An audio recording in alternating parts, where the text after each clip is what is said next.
OT. This is the Board of Occupational Therapy meeting for May 10th, Friday, May 10th, 2019. I'd like to call the meeting to order. Welcome. And establish, let's have roll call. May we have roll call? Sure. Jeff? Here. Denise? Here. Beata? Here. Sharon? Here. Laura? Here. Richard? Here. We have a quorum. Got a full house. Thank you. Would we have a public members of the public here who would like to introduce themselves? Sure. Chuck Wilmore, the American Occupational Therapy Association. Thank you. Welcome. I have a quick, I have an announcement to make today that regarding the practice committee. I wanted to tell the board that I did appoint people to the practice committee and have an agreement from all but one, so I'll leave that person off just in case. But I thought I would tell everybody who it is. We have Denise Miller and Laura Haith, who will be board members on the committee. Aaron Weiss of Loma Linda, whom Sharon recommended. Lauren Newhouse he's an occupational therapist in home health who's also done some work in mental health. Aaron Weiss has, and he also teaches at Loma Linda as an adjunct, I believe. Lauren Newhouse is a pediatric occupational therapist who is also an adjunct at Cal State Dominguez Hills, who's kindly agreed to help. Ernie Escovedo, whom you may remember from previous meetings, who's a rehab, similar background to Laura in the skilled rehab line of business. The Kaiser therapist, who I'm waiting to hear back from, and Danielle Meglio has agreed, who's an OTA from Palm Springs, has agreed to join as an OTA to provide the OTA expertise and hands and all the other things that she works on in that area. So I just wanted to announce that to everybody, and we'll have perhaps one more name to come. Any comments on that? Thank you. Great. Yay. Looking forward to getting that committee going. Some of them did have concerns about the issue that we discussed yesterday. Reza, you talked about the advisory committee and whether they are in-person meetings or teleconference meetings and how that would work. So the logistics of that is the staff will have to follow up with. Sure. Happy to work it out. Thank you. I have no other remarks. Do any board members have remarks?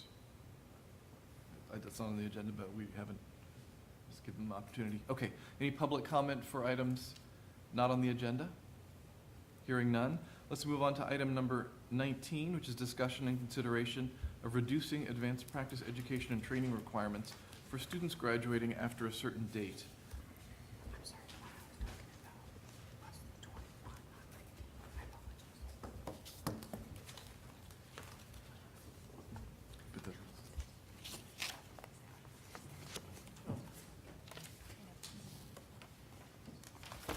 Materials, is there?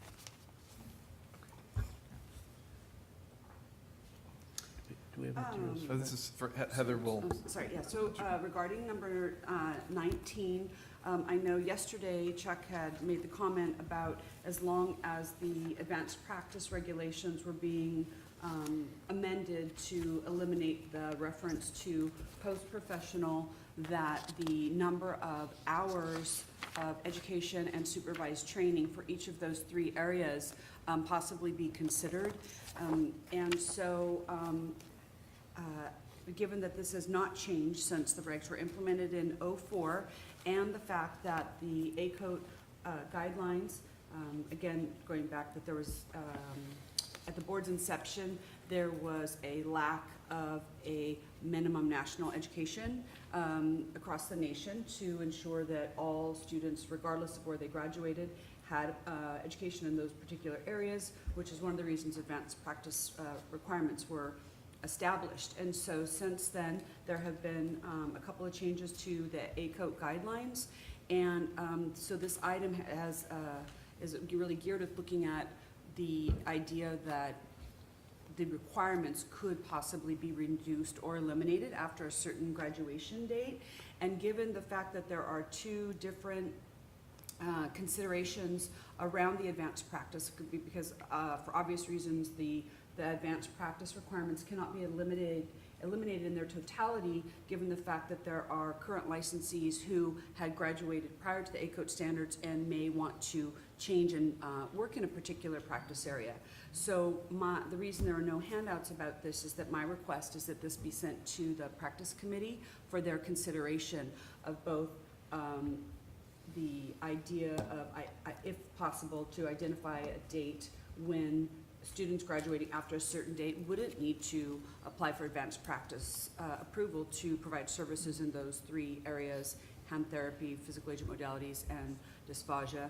And then also, I think the request to look at the number of education training hours is a relevant one, and that's also like a two-part that the practice committee could discuss.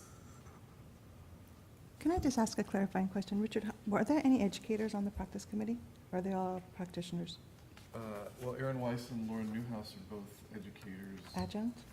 They are adjunct. Okay. Because they probably won't be in the know about. I mean, is the practice committee also allowed to use its network of contacts? To make suggestions? Yeah. Yes.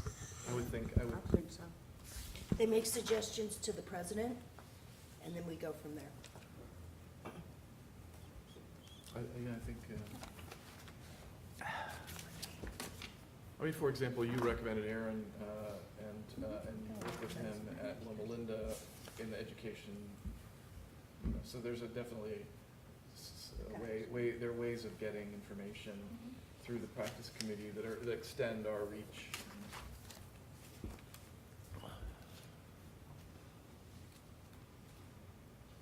So the direction would be for either board members and/or the practice committee members to possibly make additional recommendations to you? Okay. Your task. Oh, she like the. Oh, and just one more thing, one of the one person I'm waiting for is swallowing certification. I was trying to get people who actually have advanced practices on this committee, but then hand therapy, we need to reach out. I think the committee would need to reach out to Okay. more hand therapists and more swallowing certified therapists, and there are several people with PAM's advanced practice certification. Okay. So it's so hard because there's seven people that I've got on the committee, and getting more people than that together is difficult, but Right. OT is so spread out in terms of practice areas. Mhm. I think I just would hopefully just maybe plant a seed that maybe they take a look at the education requirements in state of California for what schools are doing in what area for advanced practice already, so we can compare. That's one thing we haven't been able to do is be consistent in finding out. Somebody teaches a quarter on dysphagia and swallowing, and somebody has a 2-hour lecture. So just trying to see what that looks like across the state is going to be Yes. important. And the other thing is Donna Brieger-Stanton's research that I think culminated last fall regarding whether or not the California schools believed the students were prepped. I mean, there was a number of court questions, but what we could do is tap into Samuel, I think she's retired now, I'm not sure, but tap into Samuel Merritt, excuse me, to get a copy of that. Because remember, she did 2 or 3 before, and then there was one that was supposed to culminate last year. Thank you. Any other thoughts from the board on delegating this matter, or referring this matter to the practice committee? Hearing none, do we have a motion to refer to, do we need a motion to refer?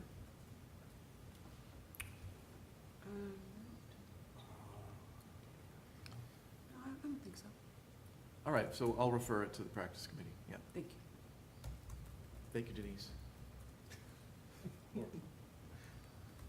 All right, next we have, moving on from 19 to item number 20, discussion and consideration of a limitation for the number of examination attempts for licensure or the placement of additional requirements after a certain number of examination attempts. 20.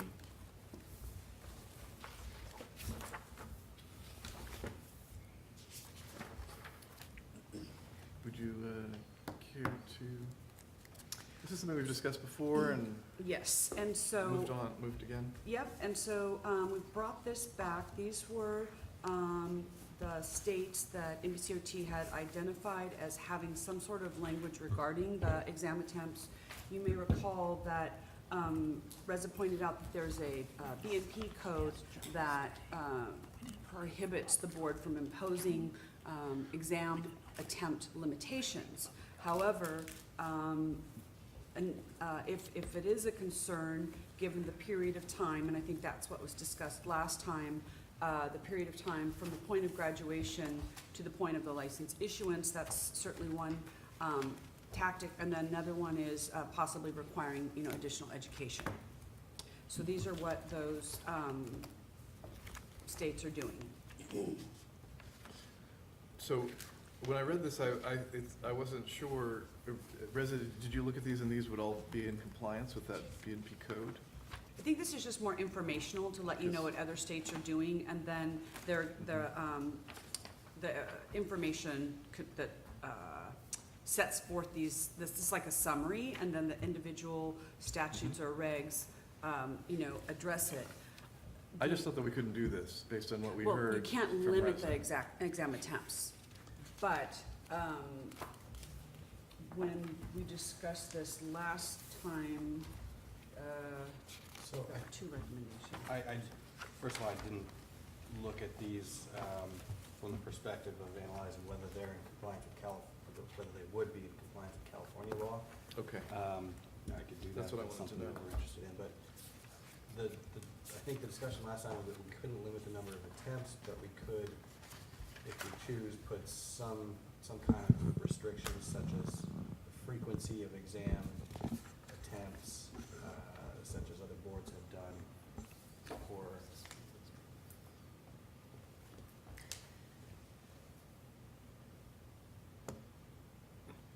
Could, or Right. adding additional education requirements.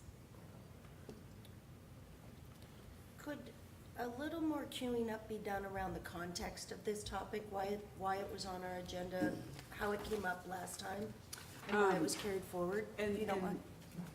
that was because, we provided information with a snapshot of individuals who took the exam between 5 and 25 times.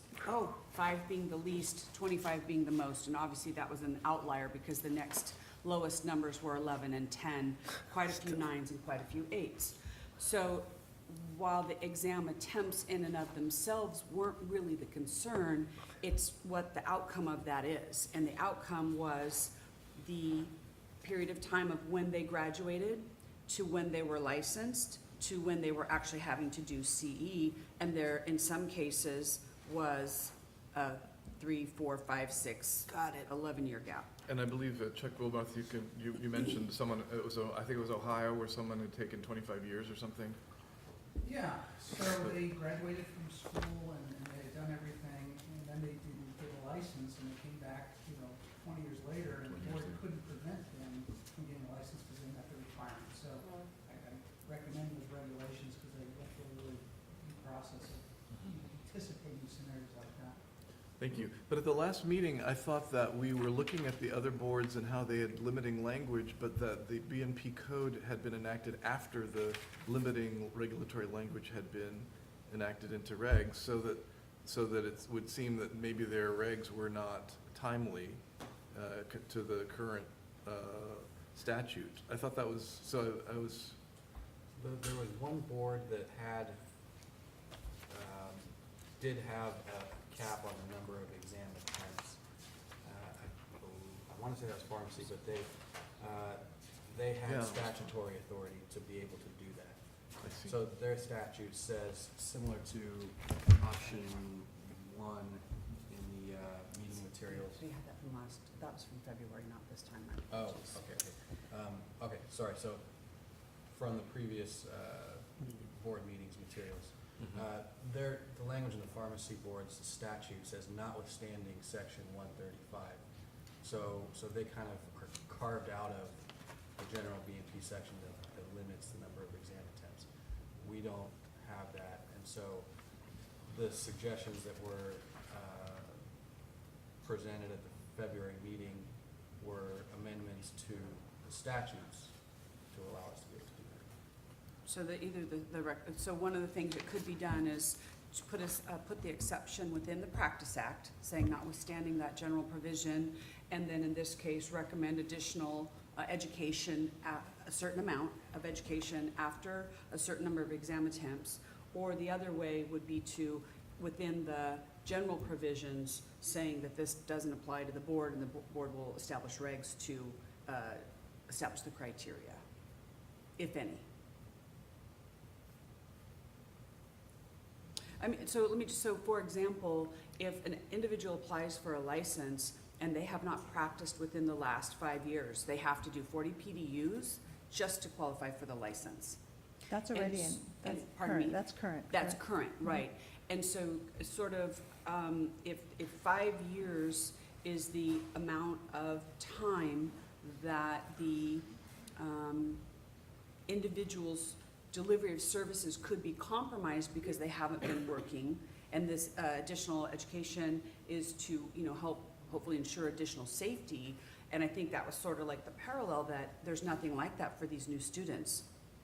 If a certain period of time elapses, I won't say exam attempts, but because it could be fewer exam attempts, but still, a period of time. And so that was just sort of, to bring it up. And if you're not concerned, then that's fine as well.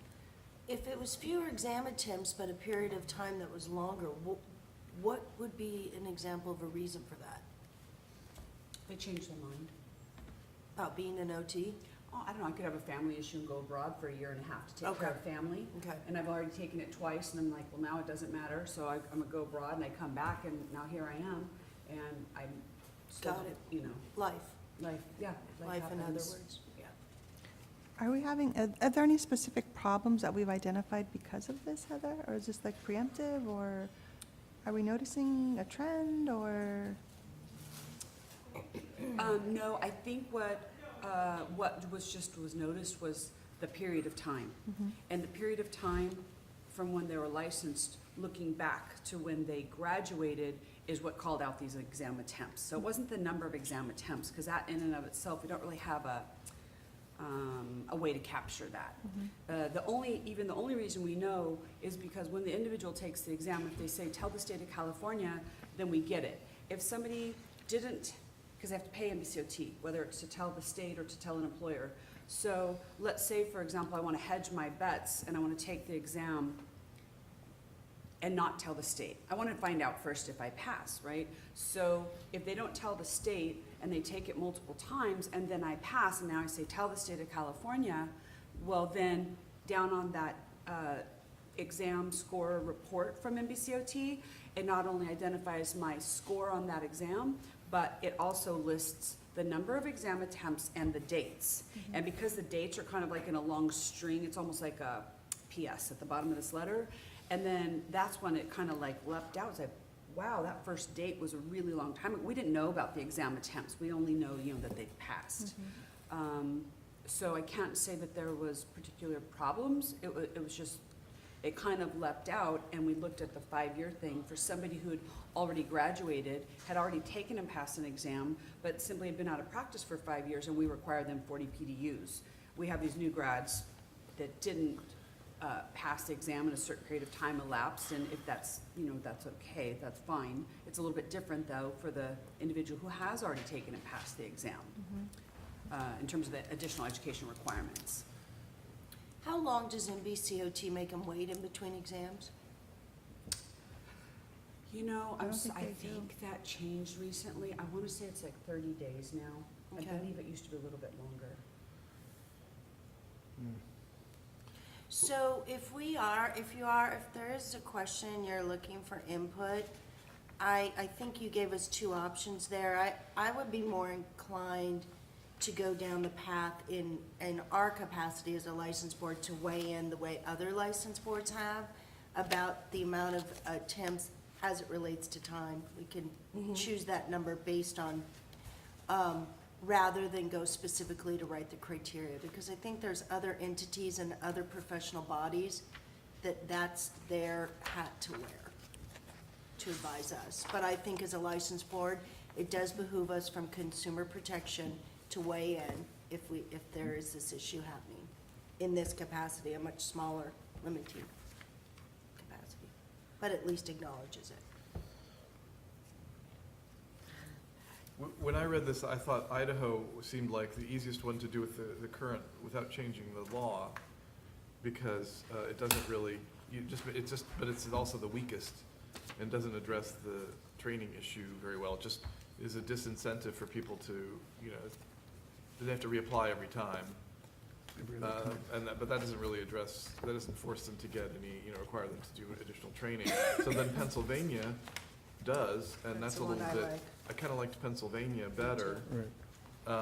But I thought that might require a change in statute. But, so that was why I asked the question of Right. residents, if you'd taken a look at that. But I mean, there's a reason somebody fails a test, and it is either they're bad at taking tests and the pressure and all the personal stuff that goes with some people, but generally it's because they don't know the subject matter well enough to pass the test. So the question is, I think it's important, if we can do it, to add some requirement with that process after so many triggers that it either tells them you need to go get some, meet a hypnotist and get you over your fear of taking tests, if that's all it is, if you know the subject matter. 2, get identified if it's the timing of the test, because I know there's people out there that have, learning disabilities. They may have had an IEP, and the ability to do a time test the way a lot of these tests are made, they need to get extra time built in, so that requires them to do some work. Or 3, they go out and take additional continuing education, although it wouldn't be continuing education, it'd be refresher courses on the subject matters that they're failing on. I think the public safety part of it is very important, because somebody can keep taking it until they get it, and maybe they knew it well enough or guessed well enough to get passed, and then what do we call them? We call them an OT. That's just not good. I'm very hesitant. I'm in education, but we're talking the fiscal impact of the students. We're talking anybody with debt from 60 to 100,000 plus. Not paying that off at a minimum, whatever job, if they don't pass boards, right? They have to Right. look for another career pretty much, which is 1. 2, there are a variety of reasons, and I know of many why students have to take the test over and over again. 3, what's the fiscal impact? If you're not talking about continuing education and training, like this isn't spelled out. Louisiana says didactic and clinical, that means they have to go back to school, they have to apply for tuition again. They're not gonna get funded this time because they're not considered in any, right, they're not gonna get any financial aid, right? They're gonna have to apply for a loan to be able to pay this, because that's already been exhausted with their degrees, right?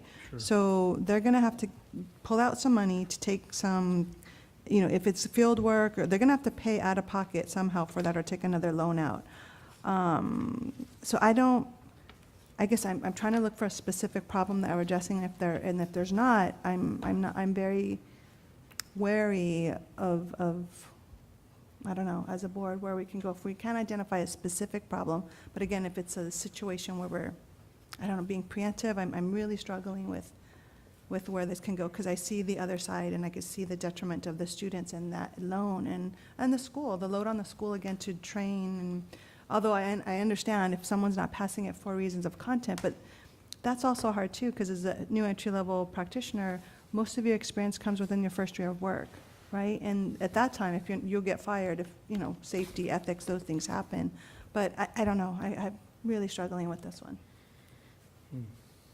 So, if I can real quickly read a part of that Business Professions Code section I referred to earlier. It may be relevant.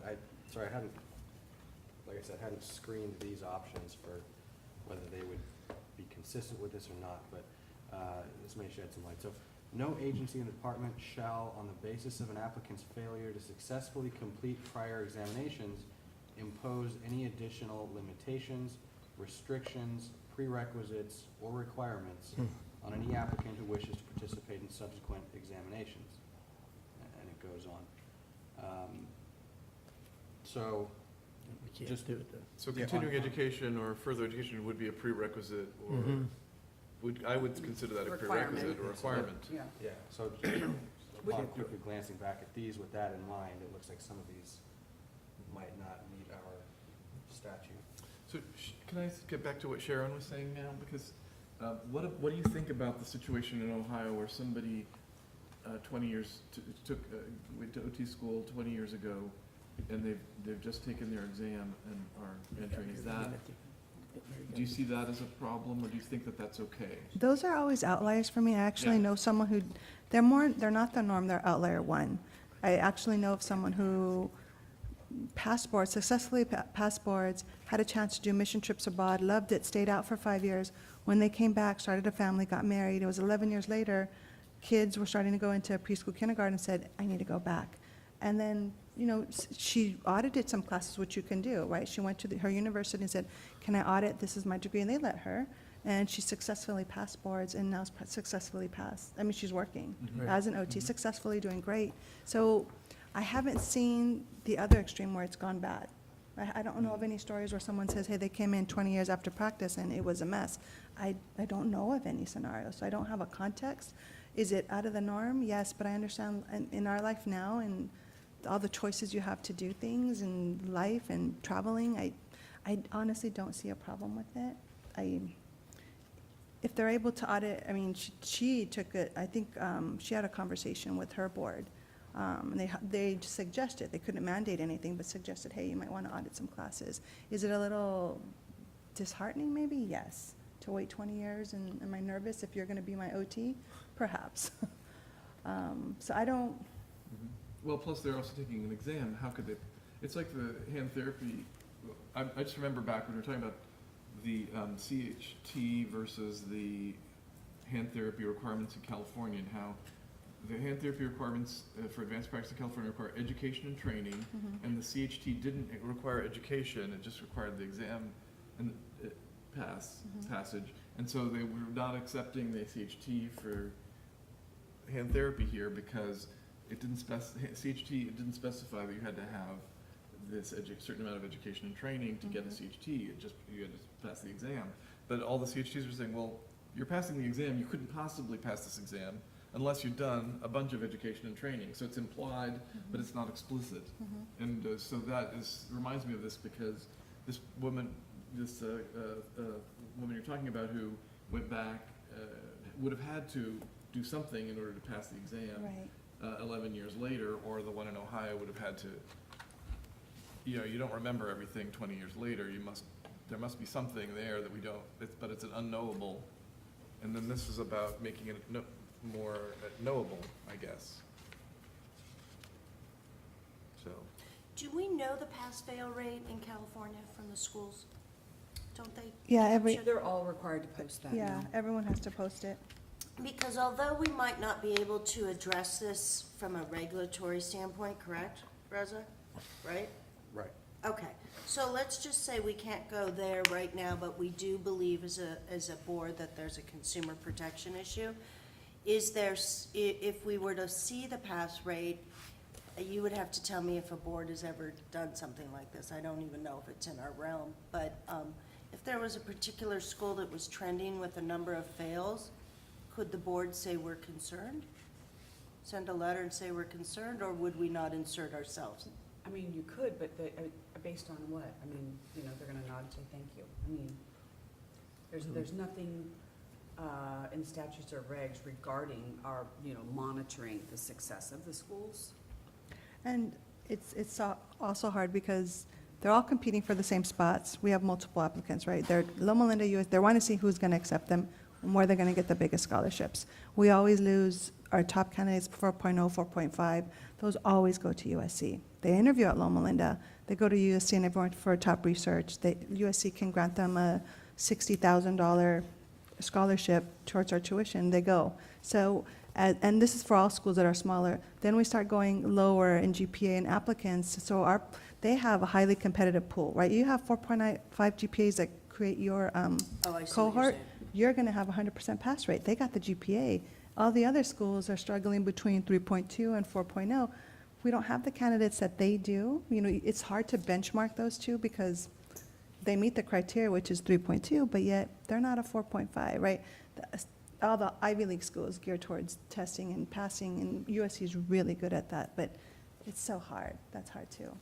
I'm open, I mean, I understand, what could we do, I guess? If we can't do anything from a regulatory standpoint and we're concerned about the time lapse, what's in our purview to suggest, or what can we? It would, excuse me, it would require statutory change. Okay, so a reg, Well, I mean, statutes. different than Legislation.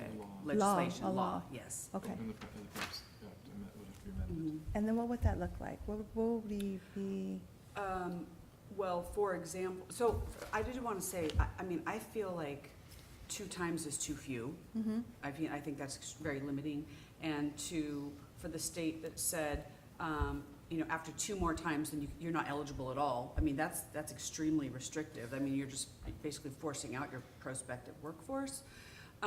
But if the board, and maybe, maybe we need more data on the exam attempts. I don't really know about the pass score from the schools, because that's on their websites, that's required. So we could obviously provide that, but I think we would need more detailed information. I'm not sure how we would get that, because of, okay, so, but one of the examples was putting within the OT Practice Act, basically like an exception to that, and then identify after a certain number of exam attempts, then requiring a certain number of, in this case, the recommendation was additional semester education, or additional units, but maybe it's not even necessarily at a school, right? Maybe there's an exam prep course or something. Maybe there's isolated modules of education, right? Because when they get that score, they know what their score was in each of the content areas. So I can identify if documentation was my non-passing, then obviously I could go take a CE course, even though it's not, continuing really yet, but I could take a CE course in the documentation to help bolster my knowledge in that area.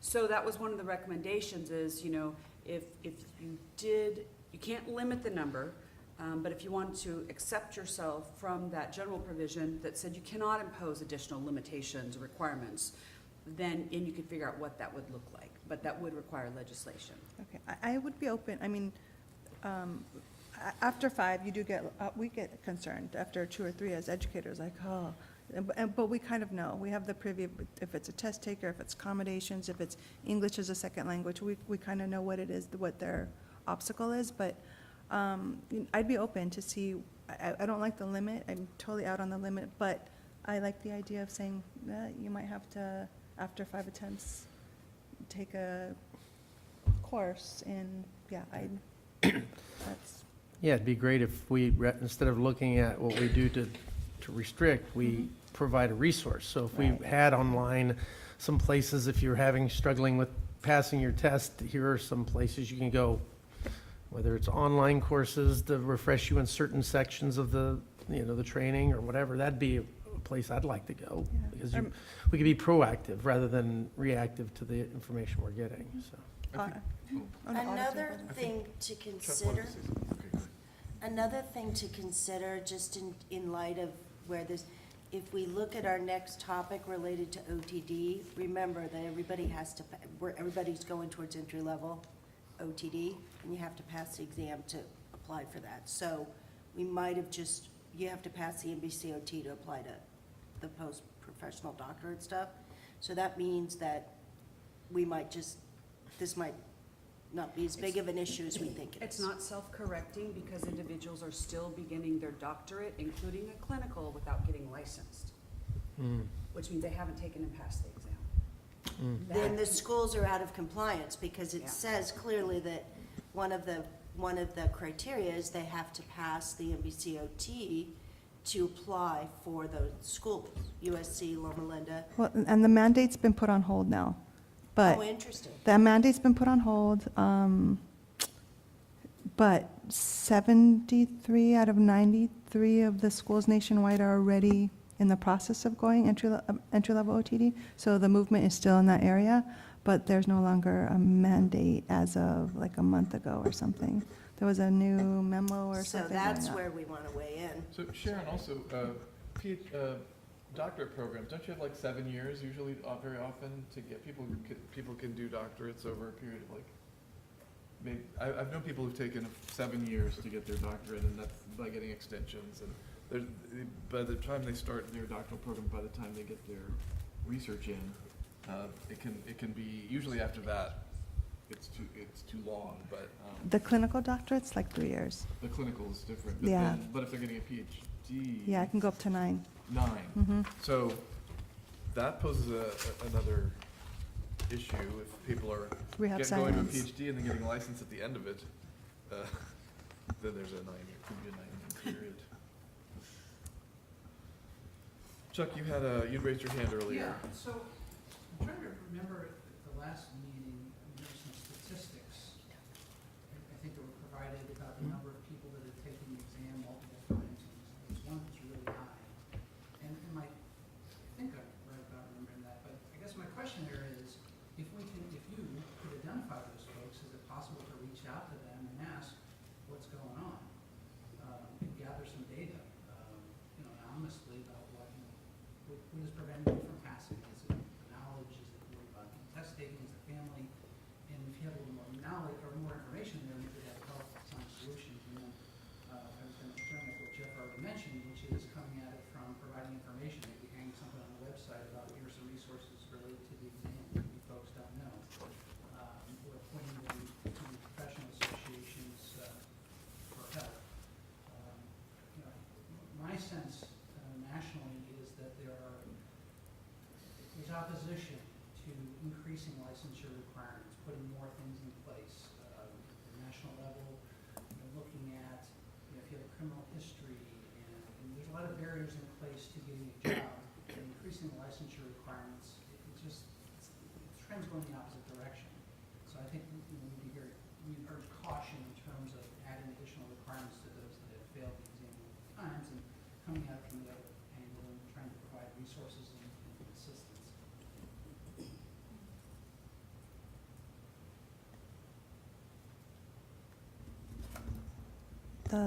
I know of one individual from Loma Linda that took 10 times to take the test. She had a high GPA in the program, and she suffered severely from test-taking anxiety, particularly the clock that counts down when you're on it to give your time. And so we had a conversation on many occasions and trying to work with like covering up the clock and trying to do different things that translate, because they're used to taking tests paper, and that was a big issue. So now we're doing online tests to kind of mimic that our time, to mimic kind of the pressure of board situation, to see if that helps, because there's also an increase in accommodations nationwide that's increasing. So I don't know what that's going to look like and how it's going to change board prep and board examination. But I think it would be nice to go to the schools to kind of get their feedback on what problems they see, and even from faculty, what do you feel about students who are multi-term test, that take the board examination more than 5 times? What are your thoughts? Where could we go? What could we do? It'd be nice to get a bigger California picture of what the needs are, and how that kind of aligns with the board's mission and strategic plan as well. I can't find it right now. I was looking, but I believe NBCOT does offer a number of things, right? And I think one of those services includes you can request a reasonable accommodation, because we have had individuals who shared that with us, that they were, due to test-taking anxiety, for example, had additional time.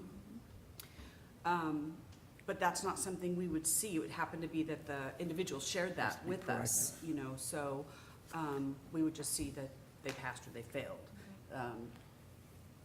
They had simply shared that information. So maybe one of the things we could do is find out what other, in addition to these high test takers, that's certainly a good suggestion, but maybe even reaching out to NBCOT, like what other types of reasonable accommodations do you offer if it's a test-taking issue, not a content issue? And then also to the point, maybe they have so many metrics that they use for their exam validation, and maybe they have metrics relative to those content areas with the higher fail rate for first-time test takers, for example.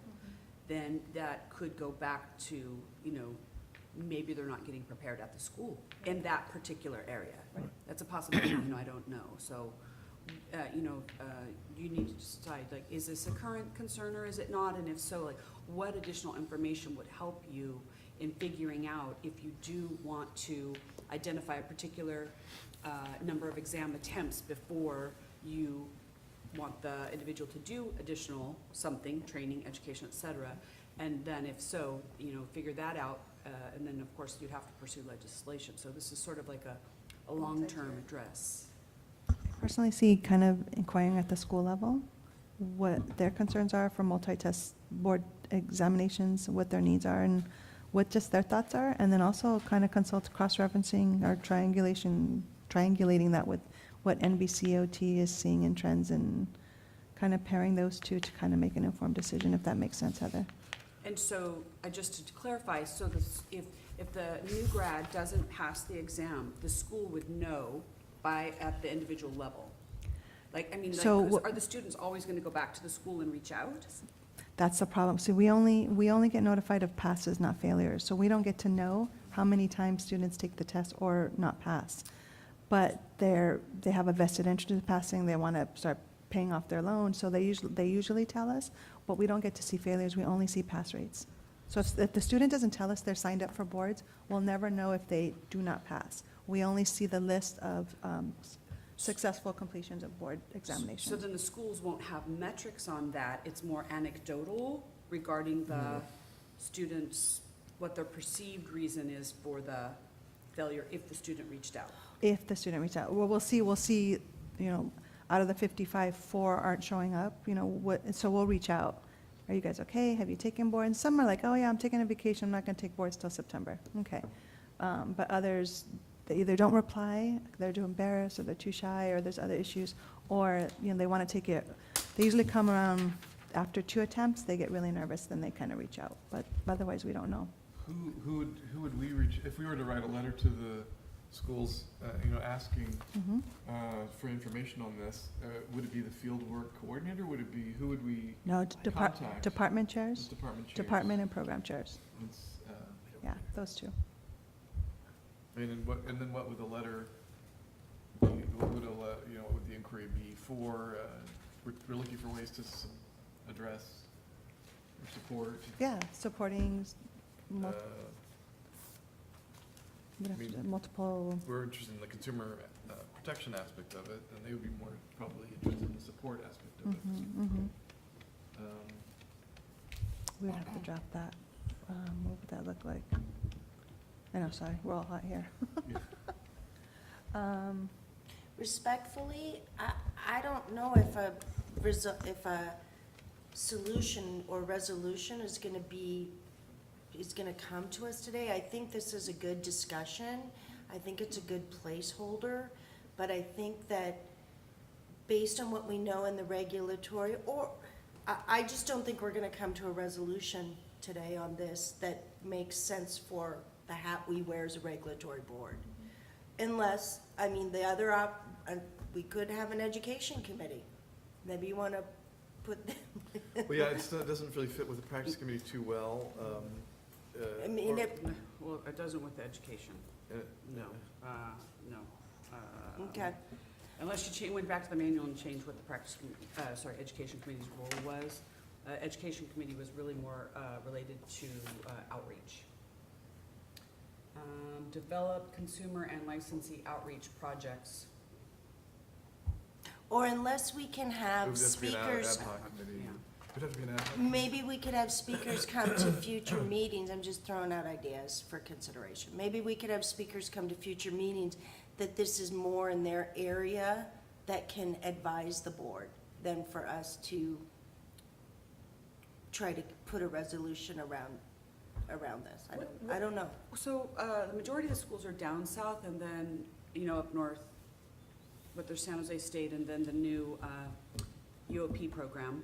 But maybe I could meet with them, have a town hall. I mean, maybe we could even do something where we have a scribe there to capture that information and have it organized. I mean, if the schools, are invested in the success, then they all want the highest, pass rate. So maybe trying to meet with all of them and get that information, and then giving that information to an ad hoc committee, and not only that, I think That's a great idea. those program That's a great directors idea. are the ones who are gonna probably be more knowledgeable about, look for, this is your resource for this metric, for example. I mean, because I don't know that. I mean, I'm just throwing this out, that out there. So if this pass rate is their goal, and they know only anecdotally, right? Then maybe they're the ones who can offer suggestions. That's a great idea. Would it be possible to, I mean, you know when people apply, how many times they've taken the exam, right?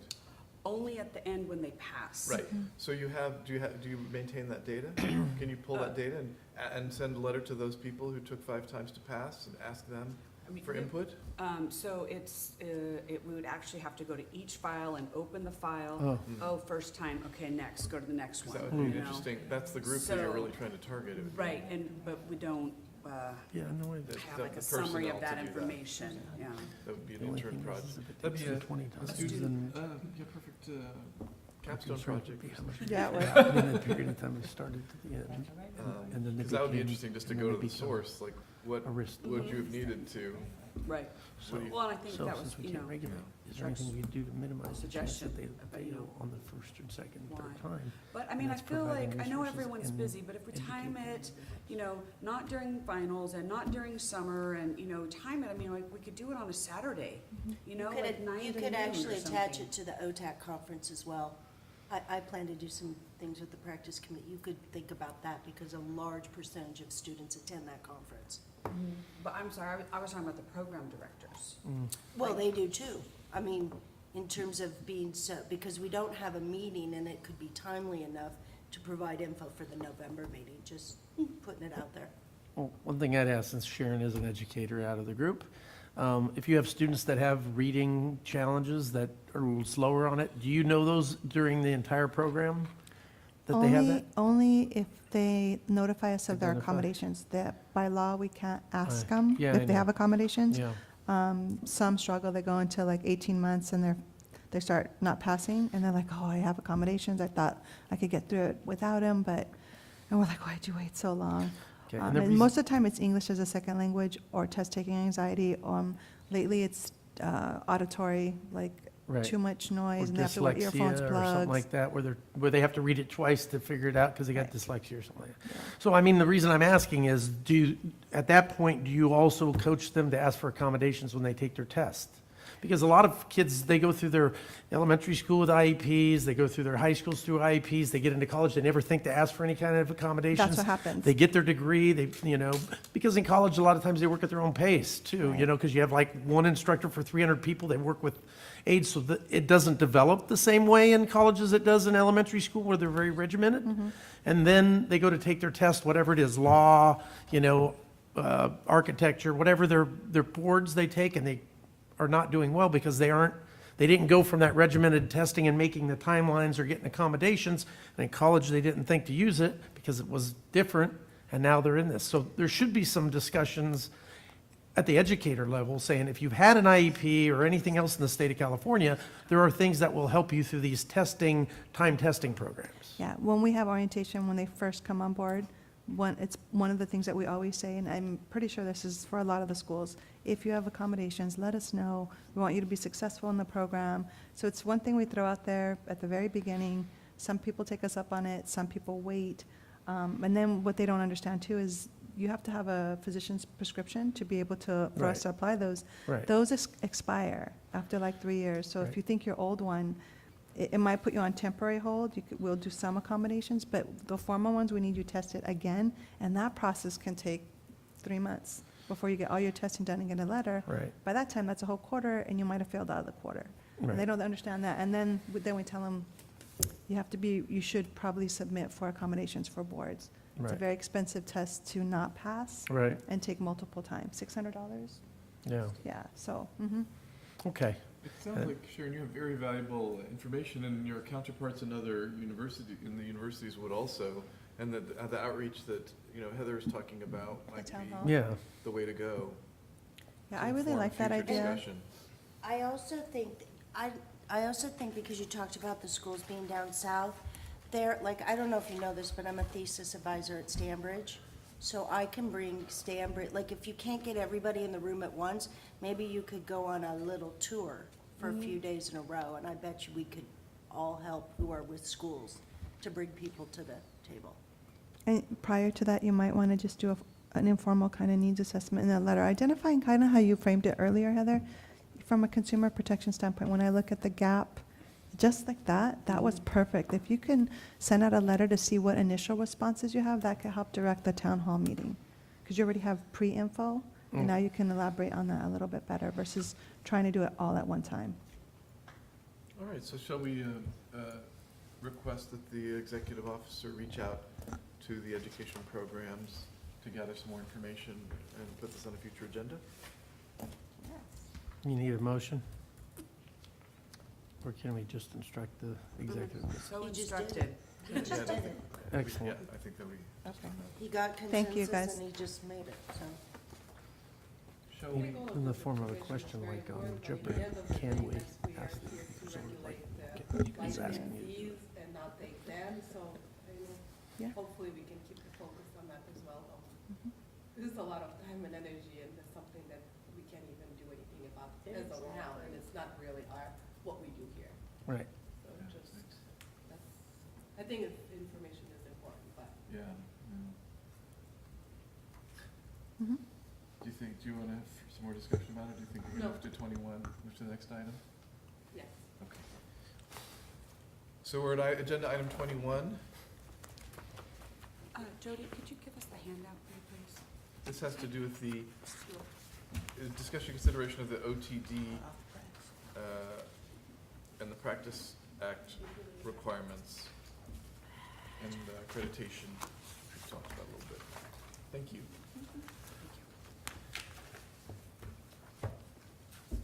Thank you.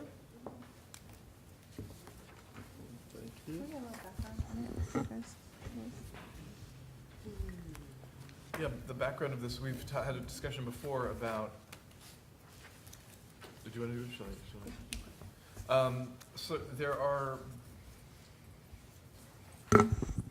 occupational therapy, there are OTD programs where a therapist gets a master's, gets the license, practices, and then goes back and does the OTD, and then there's a clinical experience in the OTD by the licensed therapist. Then there are OTD programs where a person goes all the way, just doesn't, it's entry level all the way through, and the therapist may not get the license, does not get the license, or the student does not get the license before going into the doctoral experience. But during the doctoral experience, they're essentially doing OT. And it may not, if it's not an accredited program, we run into problems with our law because our law indicates that, because the OTD programs are not all accredited, that they're not in an accredited program, they're not licensed, and they're doing basically doing occupational therapy, and that doesn't fit into where our current law looks like. So does that Yes. does that sound like the characterization of this? So the question is that okay, and do we need to accommodate it in our law, or, because right now it's not okay according to the law, and then how do we handle this? Right? Our laws were developed not at a time when this was not happening. Yeah, the bachelor's was the entry level Right. at the time. Although there were unaccredited OTR programs, OT programs, and the students, so that's an interesting aspect too, because they may have been on their field work as OT students, but anyway. But they were usually designated as an OT student and not, the whole accreditation thing is a little bit problematic. I think one of the other things, and the reason we printed the statute, is under 2570.4 B, it talks about somebody pursuing a supervised course of study leading to a degree or certificate, education program. And the word accredited is used. And when this issue first came up, there were no accredited programs in California. And So, and in C, it talks about a person fulfilling a supervised fieldwork experience. And so for those, what I see as the problem is the use of accredited, because it was argued that accredited doesn't specifically say by ACOT, and so it could be just by WASC, okay? Except that again, in a post-professional program, the individuals are supposed to be licensed before they begin that clinical component, residency, fellowship, capstone project, whatever you want to call it, but that year when they're in the workforce, and yet individuals are doing that. They are beginning their clinical experience as part of their doctoral without what we all assume is a requisite license. And one of the things that has come up is throughout this is not only the addition of the doctoral program, but the differentiation between entry-level or post-professional, which is not mentioned. There is no distinction about the titles of the entry-level education. And so for 2570.4C, under the supervised field work, you know, for the OTs, it's assumed that, you know, that's the master's. B, again, could refer to doctoral, but again, with the ACOT guidelines differentiating between entry-level and post-professional, and it's almost like the issue is that the Practice Act hasn't kept up. And so one of the things that I had mentioned last time was talking about getting a ledge council opinion about this use of accredited in this context. And because even though ACOT is mentioned in other places of the Practice Act, perhaps our assumption that 2570.4B accredited, and assuming it means ACOT, perhaps it's not. And so, for example, Senate B and P, like we can't request it directly, it has to be through a member or committee, and Senate B and P I could work with them to craft the question, and then they go through the ledge council, who will then provide a response. Right. Is accredited mean any organization? Because I'm not really sure that's what the board intended. If it does mean accredited by ACOT, and then we would have that information. Now, you can get it verbally more quickly than you can in writing. And once it's written, then, you know, of course, it's public. And if we are correct in the assumption that accredited means accredited by ACOT, then that certainly, it could be used as a communication to the schools. You know, not necessarily like as a hammer, but, you know, educating those schools, because I'm not sure, you know, why they're not checking to see if these people have licenses. I just don't understand that. And maybe it's not practice. And if so, then that's something that the board needs to figure out, and you just tell us which section that would fall under. Because we looked at this B and C, and, So you said fieldwork in particular, right? well, fieldwork is mentioned in C. So a person completing their fieldwork doesn't need a license. Correct. Right, that's what this 2570.4 are like the examples of who doesn't need a license. Correct. So C is fine for field work for the master's students, but B, where it mentions accredited program, you have some that are, now you have two that are, you know, a year ago there were none that were accredited. So now you have two that are accredited. You have several that aren't. Some are only doing the post-professional. So that's where this, I think the word accredited kind of came into play when there was no accredited program, so there's not like this inherent exemption for these individuals completing the clinical under the doctoral.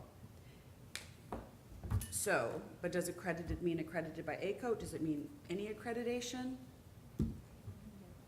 Well, I'm just saying, like, our statute hasn't kept up. That's what I see as more of the problem. Would we need a opinion to consider a change to our statute that is clearer? No, you could pursue legislation Yeah. without that. Right.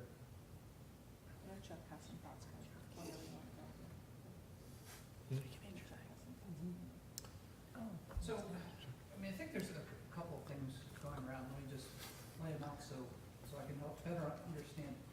One situation is you have someone that is going to an OT master's program, they graduate, they take the exam, they should get a license, and then they go into a post-professional program. Those aren't accredited by ACO, those are post-professional, OTD, PhD, whatever. My understanding in having conversations, at least with the director of post-professional program at USC, is they need to get a license. And so if they're not getting licensed and they're providing services, then you should go after them. I mean, maybe there's a letter that goes from the CBOT to post-professional programs and say, look, we believe that these folks need to be licensed. So that's sort of one scenario. Another scenario is someone is in someone is in an entry-level OTD program. Let's say that OTD program is, in fact, accredited. They go to Fieldwork 1, Fieldwork 2. I think the law is very clear that those people on Fieldworks don't need to be licensed. The problem comes in with the doctoral experiential component. And that is a piece, as we know, I mean, the statute hasn't kept up with the law, or the statute hasn't kept up with education because it didn't exist when that provision was written. Now, in my conversations with our Director of Accreditation, Sabrina Salvin, she points to the accreditation standards, the 2018 accreditation standards, and certainly provide a reference. But she pointed out that the doctoral capstone is part of the curriculum design, and there are some goals here, only one of which relates to clinical practice. Let me read that. The goal of the doctoral capstone is to provide an in-depth exposure to one or more of the following: clinical practice skills, research skills, administration, leadership, program and policy development, advocacy, education, and theory development. So a number of those situations there, you can have a student that's doing a doctoral capstone, has nothing to do with clinical practice. I had a OTD student working for me. We were not seeing patients, we weren't doing plans of care, but they fulfilled their capstone.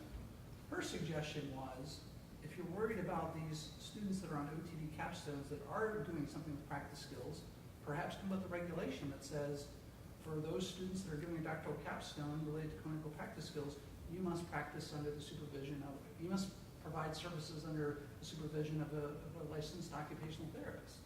So it's a limited slice of the doctoral experiential folks. If it's deemed necessary to revise the Practice Act to put in a sentence there to modernize it, I think that AOTA would be supportive of that. I suspect OTAC would as well. I think that would be non-controversial. So I think that is definitely worth exploring. Thank you.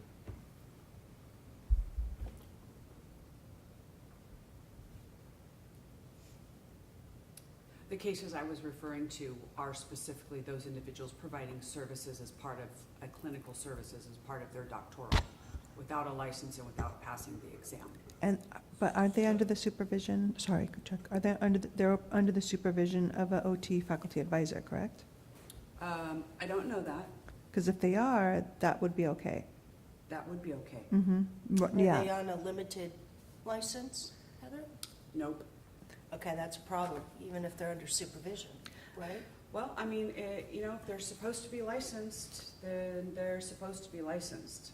And what's problematic when this has come up in the past is that the attorney said, because it was a post-professional program, again, that's not in our Practice Act, but, and argued that the post-professional program was accredited by WASC. So even though it was post-professional and it wasn't accredited by ACOT, but argued that this individual didn't need a license because they were pursuing a course of study under B. And it happened to be a post-professional program, and it's not isolated. It's multiples and continues. And this board would never open an unlicensed practice case against an individual who was doing a capstone in leadership or policy or administration. This was specifically regarding the treaty. And albeit this next statement I'm gonna be, cannot be completely verified, I can tell you experientially, having had many doctoral students, I'm hard pressed to believe a doctoral student is gonna identify themselves as a student or a trainee. I just don't see it. So I think there's a loophole in there. I think you're onto something. Well, I mean, look, I mean, there has been no changes to this section since 2010. And in 2010 is when the section under D3 was added for the 60 days, because people were abusing the 60-day allowance that they could come here and practice with an out-of-state license. And so the change back then was simply to say that they had to submit the application 60 days from the date the application was. So what I'm saying is that this, under 2570.4 A, B, and C, that this is since the board's inception. I mean, the language is, fairly outdated. Started, I started with this board and everyone had a bachelor's, and then a couple of years later, then it was a master's. And so, and again, with this, as the OTD has become more prevalent, and this distinction between entry-level and post-professional, and yet this language hasn't been updated to really reflect those changes. So you're saying to start with the Ledge Council? Heather, was that your? I mean, it could be, because maybe it's just so simple as saying accredited does mean accredited by ACOTE, and that's a communication piece, a reminder to the post-professional schools that aren't accredited. It's the reminder that there are students who began their capstone without a license, are practicing without a license, and it's against the law. I mean, it's a communication piece. Okay. So what I'm trying to figure out is, do you need a motion to have you go to Senate Ledge Council, get Well, an opinion? I can certainly do so with direction, but I think in talking this through, it is not as simple as that. I mean, Right, that was the right. that was the piece that kind of glommed to the top was, Right. very narrowly, does accredited mean Right. accredited by ACOTE? So the next part would be, is then if they come back and say, no, it's not clear, then could you draft the sample of what would make it more clear, so that way we could then put something through and get it if you sponsored? don't, if the board thinks that those post-professional ones do need to have a license, right, that the capstone completed as part of that, then simply in B, you could simply change it to occupational therapy at an educational program accredited by ACOTE. It just like move the word accredited and add in ACOTE so that it's very specific to them. Right. You could do the legislation or, get proposed legislation without even going to the Ledge Council. I feel like having the Ledge Council piece would be a good communication tool with the schools, because those post-professional programs are aware that those students should have licenses before they begin their clinical capstone, and Okay. it's not happening. Okay. And then under C, the supervised fieldwork experience, you would have to specify that that's, whether that includes the capstone or not, does not include the capstone. Well, Well, the they're only thing is, supervised as, field work is like commonly known, it's for the masters, not the doctoral. right. Even in the entry-level doctoral, they don't call it field work. I mean, there is a field work, but then there's the next clinical Okay. piece after So that. that's, So you would still need everybody that. knows, you're saying that everybody understands that to mean to exclude the capstone. Yeah, so it's my understanding that even for entry-level doctorals, there's still the field work, and then plus the clinical capstone, or the capstone in another area. So no one's coming in looking at C saying, oh, this is okay because it says, because it's No, under that's C. not happening. That's not happening. That's, Well, I- So if the wording were to say, just to go back to the point where, when you were asked a specific question by Jeff, any person pursuing a supervised course of study leading to a degree or certificate at an accredited, oh, it'd be or excuse me, at an educational program accredited by ACOTE, yes. with that kind of wording, I just am wondering, Chuck, is that the kind of wording that AOTA and OTAC would get behind and support us? Well, okay, so in general, yes. I mean, what I was thinking about was, rather than plugging ACOTE in there, you could say at an entry-level accreditation program, make the distinction that we're talking about entry-level. And then I would probably do the same with the doctoral experience component. The capstone doctoral experience component in an entry-level OTD program is different than post-professional, so making the distinction there. In terms of mentioning ACOTE specifically, I mean, I think that was originally in the law, and we had to take it out because there were some issues. I agree with him, by the way. Remember the issue around career mobility, And then you have the internationally trained. The internationally trained students don't graduate from ACO programs. So maybe there's some different language here to treat the statute to make the distinction between the entry level and these other programs.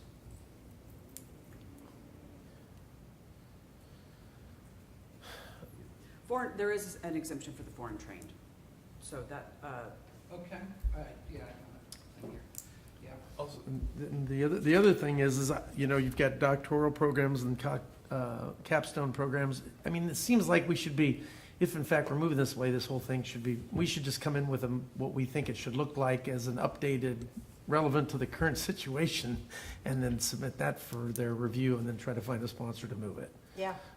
Because if we keep like trying to fidget it, make it work, then, you know, we'll fix one thing and then we'll be, oh, we should have done something else. I think we should just have somebody take a stab at making it relevant to the current situation and put that in for review. Otherwise, we're gonna be doing this all the time. Who knows what the next iteration of training will, you know, and development.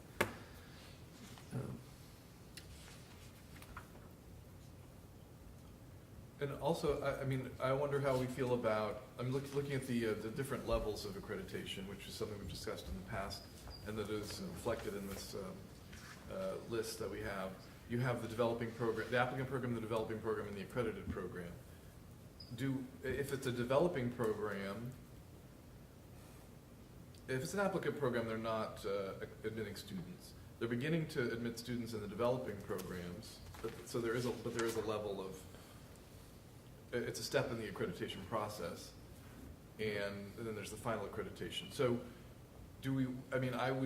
I'm wondering if I might be okay with, if I would be okay with developing programs allowing those students room to be in the field work under supervision, instead of just going all the way to a final accreditation, so that there's some room, because those programs have to develop and it takes a few years. Yeah. And that would, because they would also be excluded from this. What are your? Well, yeah, I mean, if a developing program students do field work or OTD, instructional would enroll. Exactly. So there has to be some capacity there for these. Then again, is ACO going to turn around and change developing programs to some of their terminology? Right.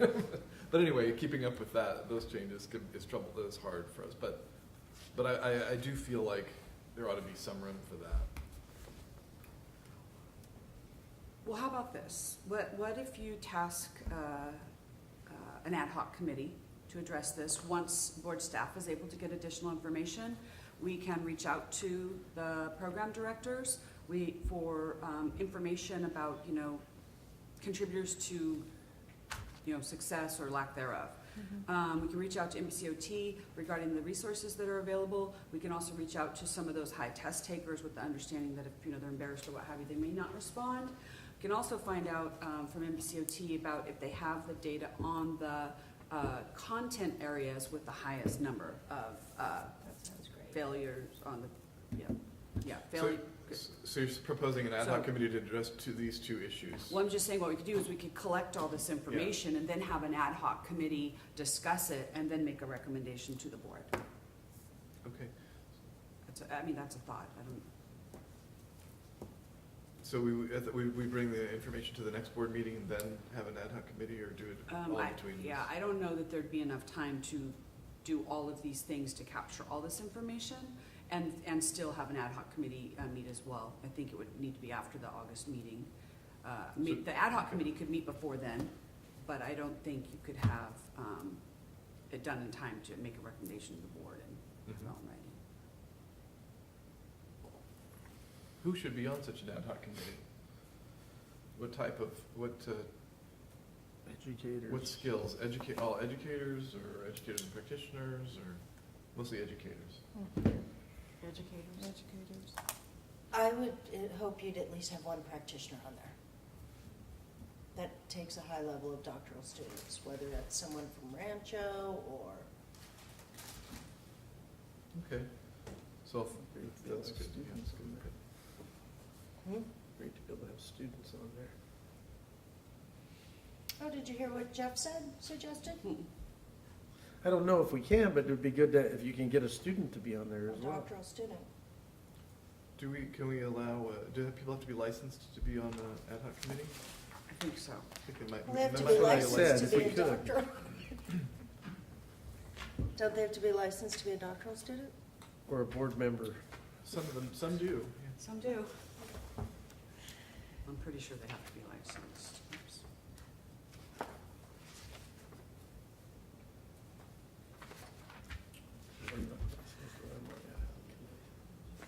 I'm not licensed and I'm on the ad hoc committees, but I'm a board member, so.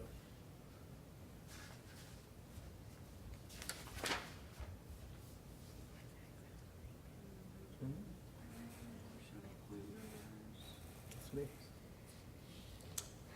The minimum qualifications for a non-board member licensee to participate on a committee are 5 years of professional experience and an OT or OTA, active unrestricted license, and no pending current or prior disciplinary action. Right. that's So what it I doesn't thought. even take into account non-licensees. So if we had an OT, an occupational therapist who practiced for a few years, then went back and got a doctorate, we could maybe do a post-professional doctoral student or somebody like that, but it Yeah, would that have to would be be interesting. somebody who fits. But that. somebody would have to know who that is, because we Yeah. don't have the criteria we to wouldn't know. identify this license number. We'd was have, one of I'd those. have to ask around. Well, in your So letter, you could ask, for the information, do you have any post-professional students that are currently licensed that might be, you could recommend to be on an ad hoc committee to address these concerns? That could be one more thing you could ask as you send it out to the school. Well, I'm not sending a letter, I'm gonna be calling people Okay. and talking to them, but I could ask those questions. Yeah. Okay. You have a couple of good candidates, Richard, to consider from West Coast, by the way, Good, that are on yeah. faculty. I've got a couple from San Jose right away, so, Yeah. but we also need people from USC, only people from USC and Loma Linda, so we'll talk some more. Yeah. Thanks, yeah, forward this to me, Denise, thank you, appreciate it. All right, so the next step is, Letter to the program directors, identifying the problem, asking for their input, hopefully scheduling, maybe on a Saturday. Won't be a Saturday. It won't be a Saturday? We can't go on Saturdays. Oh, okay, on a Friday. On a Friday. Something in Southern California that's sort of central, so folks can come, or and maybe it's more than one. I mean, I'm not sure, but I mean, I feel like having them all come together, I feel like you might get some valuable information. Zoom online? Zoom? You get a lot more attention. Zoom online? Yeah. Okay. Are we dealing this again? I mean, as an option. Yeah. If you can't get enough attendance at a regular town hall, you might want to do it on another occasion. Okay. so you'll do that and I'll look for an ad hoc committee. Yes, that would be awesome. Any other thoughts on this issue? Good plan. Thank you. Thanks. Okay, so so that's great, so have completed item number 21. Number 22, discussion and consideration about the future of license portability. The board asked that this be on here. I don't have any additional information, but I understand that Chuck is going to give the board. Shall we open it to Chuck? Board members, yes. Sure. Sure, again, Chuck Wilmer with American Occupational Therapy Association. AOTA. Chuck, your coffee is spilling. Oh, shit. Oops. Can you run that back 5 minutes? If I say, It was like,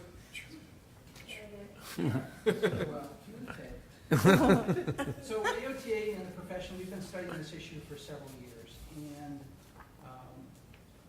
the big news really is that we're planning to move forward with this at AOTA's conference in Amy Lamb's presidential address, and I believe Sherry Kermitas at the annual business meeting mentioned that we're going to be moving forward this year with a project related to an interstate licensure compact. And I'm just going to give you a preview of my remarks at the UBCOT State Regulatory Conference, which is in Baltimore in about 2 weeks.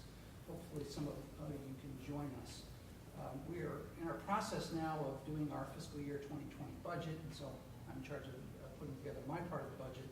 And what we plan to do is a multi-year initiative to establish an interstate licensure compact for occupational therapy. And interstate compact for occupational therapy would allow licensed occupational therapists and licensed occupational therapy assistants to practice in multiple states through a centralized compact commission. So essentially, legislation is passed in all the states that want it, and that creates a compact, and the compact creates a commission, which is an entity of government. It's not something AOTA controls or NBCOT. It's an entity of government between states. And if we get enough states to sign up, then it gets started. And it's not clear right now how many states would be necessary, but there has to be a critical mass because ultimately this has to be financed by licensure fees or fees paid by the state. It's important to note that an interstate licensure compact would be a piece of legislation that stands alone. It would not involve amending the Practice Act. So there's some misconceptions there that if we open this up, that scope of practice would be at risk or licensure would be at risk. This is a separate piece of legislation. And so in terms of the benefits, why are we doing this? I mean, one is a compact is very, very much, we think that that's the legal mechanism to do so. Certainly you could pursue licensure by endorsement or reciprocity, but a compact really obligates a state to participate. It's very, I don't want to say permanent, but it's difficult to get into a compact and it's difficult to get out. There are situations where the compact provisions can supersede conflicting state law. In terms of benefits, we see improving access to occupational therapy, specifically related to telehealth or accessing services across state lines, increase the opportunity, increase the mobility of OT practitioners. That's something we're hearing from our new members and students. From my perspective, address competition issues raised by the Federal Trade Commission and others. There are multiple reports out there that talk about the problems with occupational licensing, and having competition across state lines would address many of those concerns. Such a compact would support spouses of relocating military families, and actually that's one of the issues that have propelled these compacts forward. The physical therapist licensure compact had a lot of support from military families and in state legislatures. I expect we'd enjoy the same level of support. We believe a compact would improve the continuity of care, that would preserve and strengthen the state licensure system, so it would be complementary to the existing system that's in place. And then finally, enhance the exchange of licensure, investigatory, and disciplinary information between member states. So at the core of the compact is an agreement between states to share information. And again, that's a governmental function. It's not something the association or NBCOT would control. It's an entity of government. And so what we need to do is engage in a multi-year contract with a group called the Council of State Governments. And that is an organization that's comprised of state legislators, members of the executive branch, and members of the judicial branch. And they have an office, the National Compact Center, that works with stakeholders to create compacts. Certainly there are licensure compacts, there's compacts on water rights, all different types of issues, so they have a support system in place. It's not inexpensive, but we believe that our members are very much interested in this. And I can send this graphic to you afterwards, but essentially there's a multi-year process where an advisory group is created, and CSG, Council of State Governments, will be the ones to reach out to state legislators, state regulators like yourselves, board members, staff, and convene a national meeting to talk about what is the model for occupational therapy, where are the barriers, where are the opportunities. From there, a drafting team would draft the legislation, basically model compact legislation. Another advisory group would get together to look at it. All the different stakeholders would sign off on it, and then from there, AOTA would work with state associations to get the bills introduced. We expect a lot of education would be necessary, but a lot of this has already been done by physical therapists, speech and pathologists, nurses, physicians. All these other groups already have compacts. So we think that when we walk in the door to talk about this bill, they say, oh yeah, we've heard about that. It's going to be a slog. I mean, I don't think it'll be the same 40 years as it took to get licensure in all the states, but it'll take multiple years to get to a critical mass of states. Once we get to that critical mass, essentially the compact commission would be created and be on the way. One of the questions that I think the advisory group and stakeholders will have to figure out is how is this financed? Would each member state pay in an annual contribution? Would it be strictly fees for licensees to pay? How much would those be? It's going to be expensive. I mean, it's expensive to run this board. Well, this is going to be like a mega board between states. So how to finance that? But ultimately, this is something that we'd like to engage in. NBCOT is a stakeholder, state licensure boards, state associations, all stakeholders. I think that if we can get everybody in a room a couple of times, we'll be able to come up with something that everyone can agree with. Certainly there will be bumps along the way. In the physical therapist licensure compact, one issue was that not all states had background checks and fingerprints. And there were some states that didn't have it, that were opposed to it. Ultimately, to get into the physical therapy licensure compact, you do have to have that in place. Continuing competence is another issue. The physical therapy compact simply says your state must have continuing education continuing competence requirements. It doesn't specify what those are, but you have to have them. So if you're a state like Massachusetts or New Jersey in DOT world, they wouldn't be eligible. Those decisions haven't been made, but those are things to talk about. And then there are some other oddball licensure issues. If a state has a jurisprudence exam, or perhaps there's some education related to suicide prevention, those things would have to be dealt with as well. I think states would have the opportunity to add those requirements. So we're very optimistic about it. It is going to be expensive, but we need to come to consensus and move forward. Our colleagues in physical therapy and speech language pathology are out ahead of us. I mean, not too far ahead, but they are moving forward. And so we certainly want occupational therapy to have the same recognition in state law. And I guess the next steps really are AOTA's board coming together, approving the budget, signing an agreement with Council of State Governments, and with any luck convening an advisory committee. My hope is in the fall. I suspect we'll have some sort of programming about this at our annual conference. I expect that we'll have webinars for state board members and staff to learn more about this as we go along. That covers it. Thank you very much. Good. I have a question. Do you know how the financing happens for these other, like the PTs? Where does that financing come from? Yeah, so certainly if you go into the PT Compact Commission website, you'll see the states where they have passed the compact, and it's 18 or 20 that they've done well. And you also see the states where you can get a privilege to practice in another state. So the way the physical therapy model works, and I think frankly it may work well for us, is you're licensed in your home state, and then you seek a privilege to practice in another state. And so you pay a fee to the Compact Commission to go through that process, and the state that you are applying to can charge a fee on top of that. And so those fees are range. Now, it's up and running, but it's not paying for itself by any stretch of the imagination.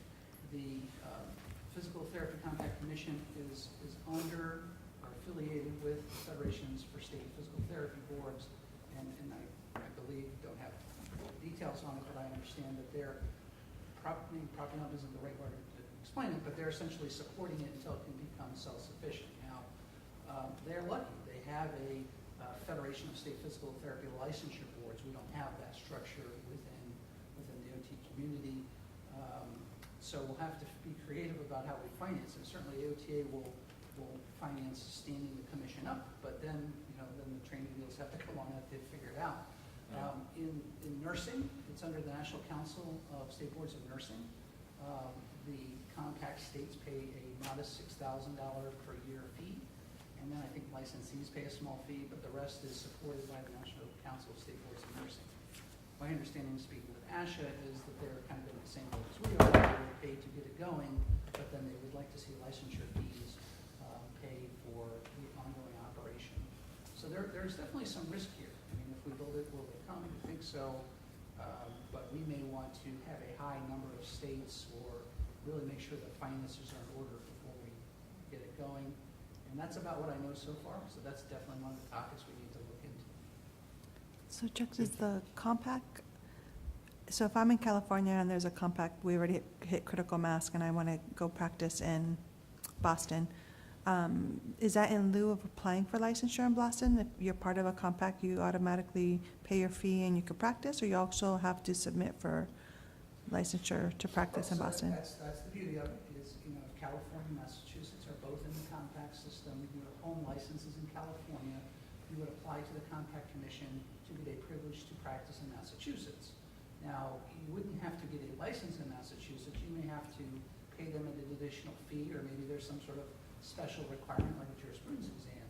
But once you fulfill those items, then yes, you could legally practice in Massachusetts. And then I'm assuming that the states are, any of the problems we have with candidates or licensees that have licensure problems, is there a way to track those? So, because if I could just see like all this, like, oh, I'm not doing so well in California boardways, I'm gonna go apply to my PAC to go practice in Boston, because I can't in California. Right, and so that's I think the strength here is that at the heart of this is a database and data sharing agreement between the states, that if there is a problem that's in Massachusetts, that would automatically be flagged for California, that you would lose your privilege to practice in Massachusetts, and then the California board could take actions. From what I understand from the physical therapy world, that has worked out well and has worked out much faster than finding out about something through the National Practitioner Data Bank. Is having a centralized database specific to the physical therapy profession has been very helpful. There are also some parameters around who can be in the compact. You could say, look, if you have any pending actions against your license, or you've ever been disciplined for major infraction, you can't get this privilege. Right. So you'd have to figure that out. In the physician world, medical license isn't enough. You have to be board certified, at least at the entry level. So we could decide, we, the profession, could decide, no infractions, background check, whatever the parameters are, so that, the risky folks will be able to use them. And then the board as a stakeholder, are they connected to the compact so that we also, or the boards get information as well? Well, so the member states the member states are the members of the compact commission. So if California were to pass legislation, then someone from the California board, whether it be a member of the board or the staff officer, they would be the representative, so there would be that connection directly. Right. Okay. I can see a situation where California occupational therapists might have flexibility to go to a lot of other states, but because of and I don't want to say we are more concerned with our consumers, but we definitely have some things that we expect that a lot of other states don't expect. I don't know how you'd get around that, at least initially, unless, of course, they would have to do background checks when they got here. If they didn't have it coming in, they would have to pre-background check and things like that. The other thing I think your reps, fingerprint background check. The other thing I think would be, a possible solution, and again, I don't know how it would work with other states coming to us, but, I'm sure that if a person wanted to go through the compact, if we had a rule that said they had to have first a letter of approval from their home state licensure board that says that they're not under any investigation or not under any probationary, so that way it gets attached with their application to the compact, that might work, but if we had to just trust that like was raised down there, they're going to try to escape problems they're having here by going through this compact and using that to be able to practice somewhere else.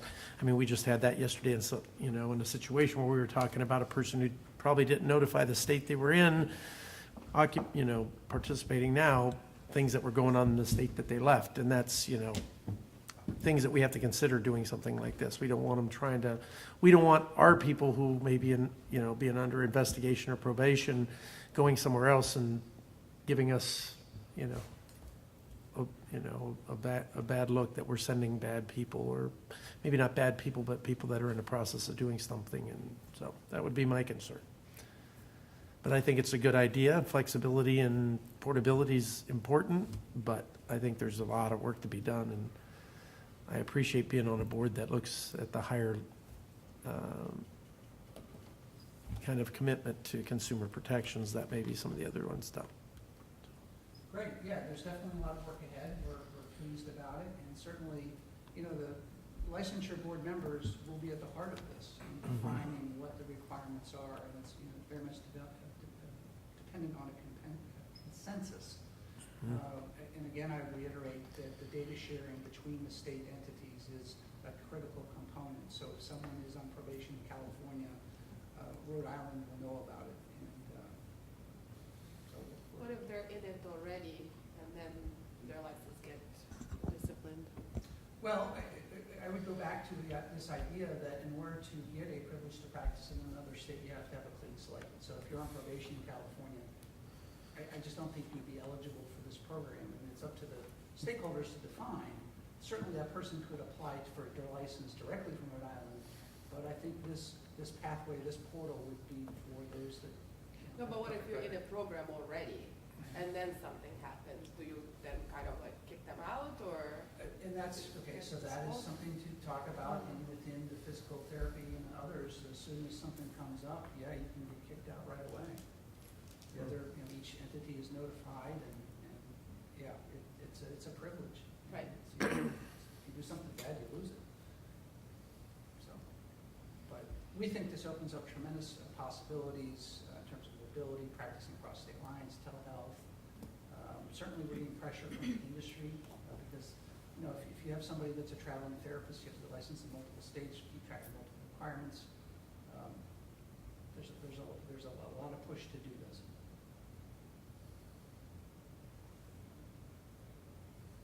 And one of the things I could see, if we can get everything to match up for any of the other licensees from other states coming into California that match our standards, then that's really what we're speaking about. But if that happens, great, because in agreement with all the things you're identifying, what it could also do is open up the channel of communications between all the states in terms of knowing exactly what's happening with that licensee. Whereas right now, as we saw in yesterday's case, we have to rely on that licensee or that other license board to tell us. So this might allow that avenue of communication to be very fluid. And specific to the OT profession. So I agree with you there. The other thing I would say is that we are well positioned because all states are licensed at both levels, and the core licensure requirements are the same. You go to accredited school, you do your field work, and you pass your exam. Other professions don't have that same uniformity. So very hopeful that we can get rolling on this.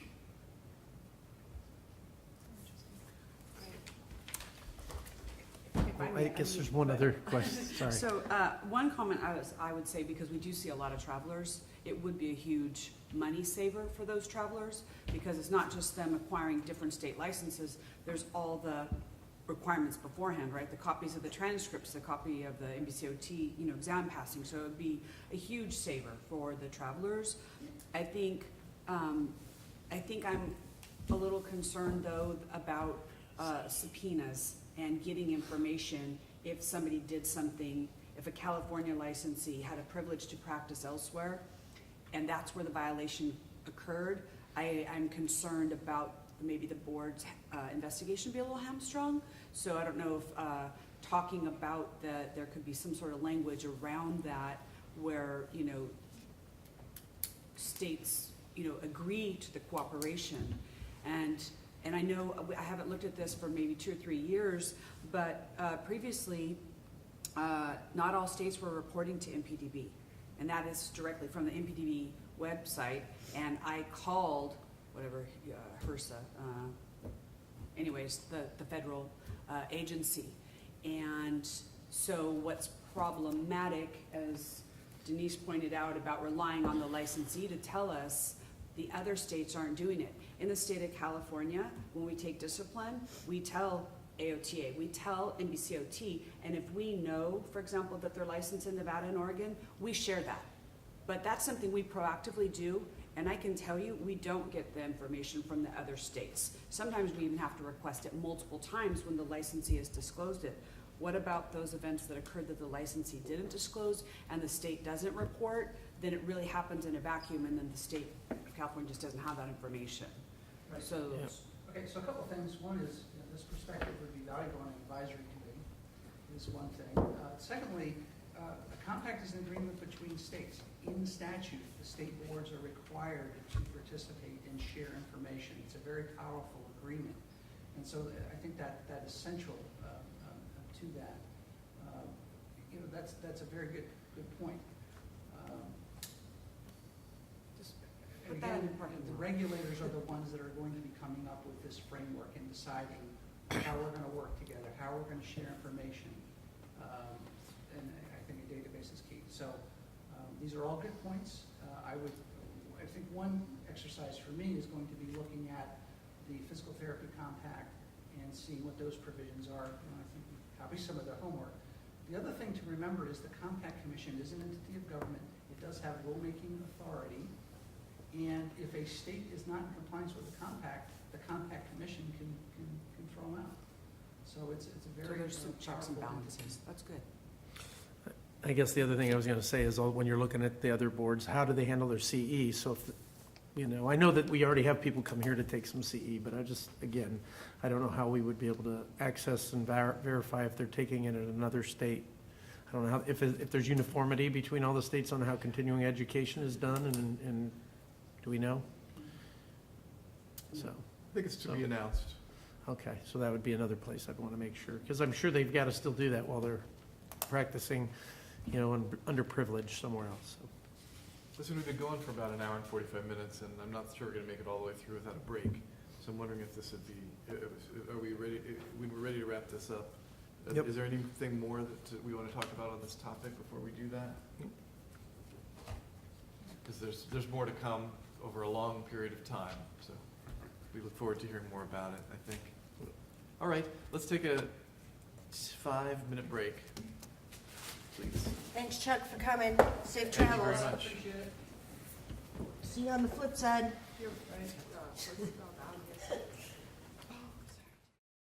To our meeting and finish up. Thanks, everybody, for that break.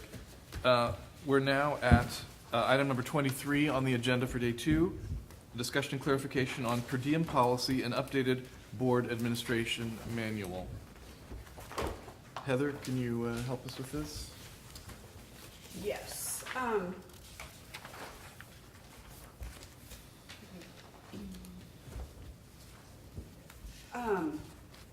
At the February meeting, the board member administrative manual was approved by the board.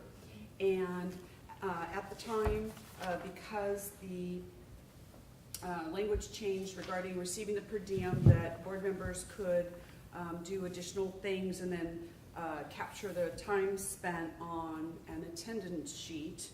At the time, the board had requested to have a fillable PDF rather than manually complete a form, and send it in. And so I had actually talked to Reza about this, that the language in this policy isn't quite clear. And so it talks about approval by the president, it talks about substantial service. And so when the attendance form was sent out, the direction was to send it to staff, who would send it to Richard for approval, who then sends it back to us. And that's because each month when there is a board meeting, committee meeting, or work spent on board tasks, we have to fill out a state attendance form, separate from the one that would be capturing the time. So for example, if somebody spent some time in March and April and May, and then the total time spent equaled 6 hours, they could send in this form, and then in the month of, in June, when we fill out the May timesheet for board member attendance, we would write down that per diem. Because of so much of the back and forth, I wanted to bring this back because of the inconsistency.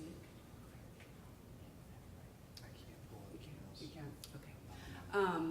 And so what I wanted to talk to the board about, I wanted to look at the language again regarding the per diem, and then also ask that the procedure be that when a board member has completed enough time to meet the threshold, that the form go directly to you via email, and then if when you approve it, then you would send it. If in fact what's problematic is it talks about being approved. It talks about the board president determining if there's enough hours. And so staff is seeking clarification, as well as the request that any sort of back and forth between the board members and the board president keep staff out of the loop and just let staff know what the final end result is.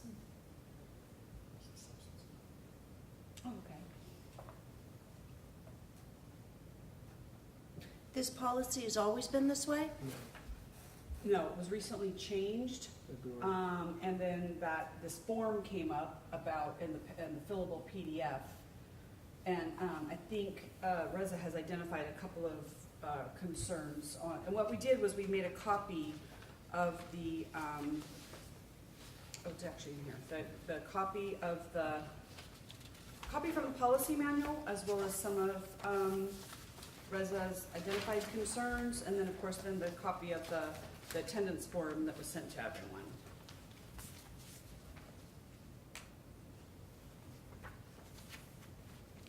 Well, when I was reading this, regarding the first one, I read this in the airport while I was traveling. So I thought, well, I'm preparing, for this meeting while I'm waiting for my plane.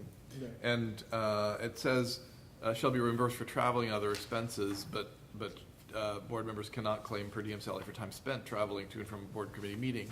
And I thought, well, sometimes they're one and the same thing, but if I was watching videos, and reading the New York Times at the airport waiting for my plane, I shouldn't be, I wouldn't expect to be reimbursed for that. So I was thinking of it in that context, like, would that count toward the hours or not? Because I'm waiting, I'm in traveling. But it's not the travel itself. It's the time spent reviewing. So, What did you say to yourself? Well, I thought to myself, maybe I should, I feel like I should, if we're gonna do this, if I'm reading the material, if I'm reading the case, one of the cases we heard yesterday, or reviewing these materials, then I could, it seemed like that would be something that could be reimbursed. I would say yes as well. But then it would be documented perhaps on the form as time spent preparing for the meeting, not, hanging out in the airport. Whether you're traveling is irrelevant. What you're Yeah. doing there is you're reviewing the documents, which is in the Right. That was my thought.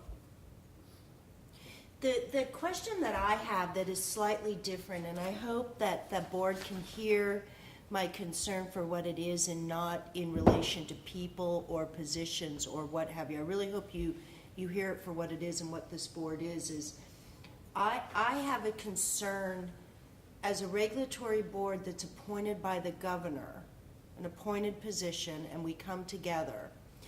In all of our regulatory information, the executive director reports to the board president.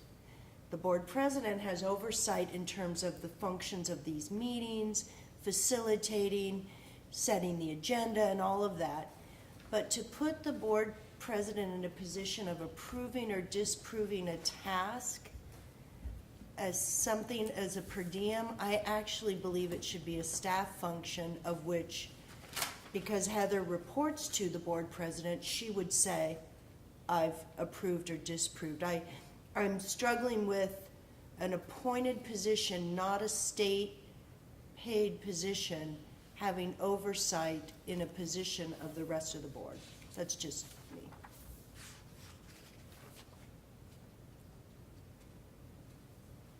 To me, you would send it directly to staff, you would have a meeting, because you talk all the time, and it would be a function of that. It would reduce the time and you'd go from there. That's just me. So are you saying it wouldn't go to the board president at all? Oh, no, the board president, Heather reports to the board president. He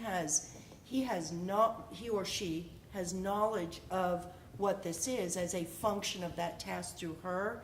But the step of sending it to him, he sends it to her. I think everything we do in terms of our expenses goes to board staff anyhow. So now to add this per diem piece that takes it to the board president first and then back, I think there's there's an ease in time in, you're submitting your expenses to the office, executive director. I imagine, Heather, part of your reporting out to the president is you tell him how many hours you've approved on everybody for attending meetings anyhow, right? Or you could make that a part of your function or whatever you see. I don't understand why the per diem piece is going first to a position that's not paid for by Well, because part of that, and I don't really, I don't have a horse in this game, race.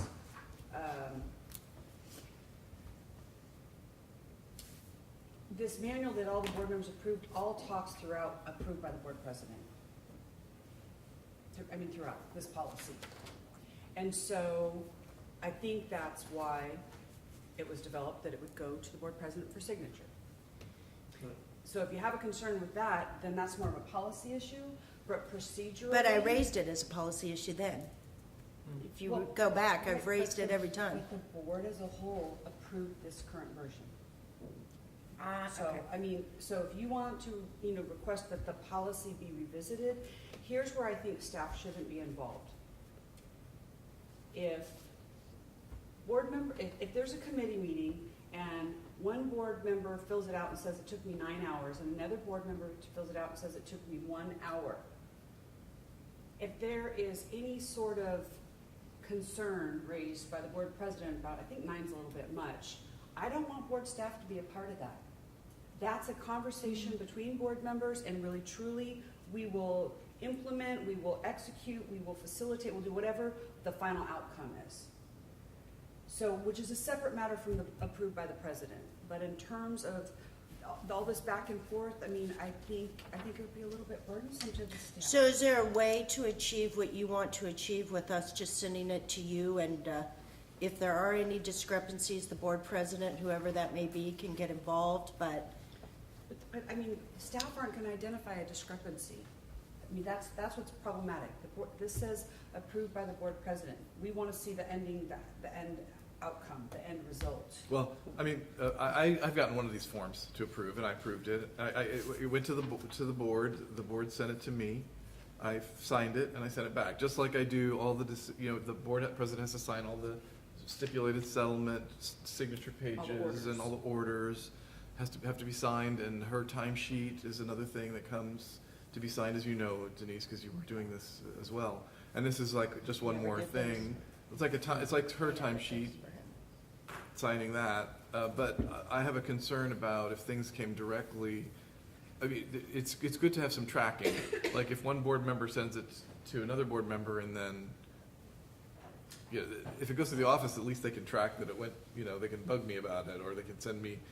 Refax it or something. It's like it's good to have that flow. I think from the board members to the staff.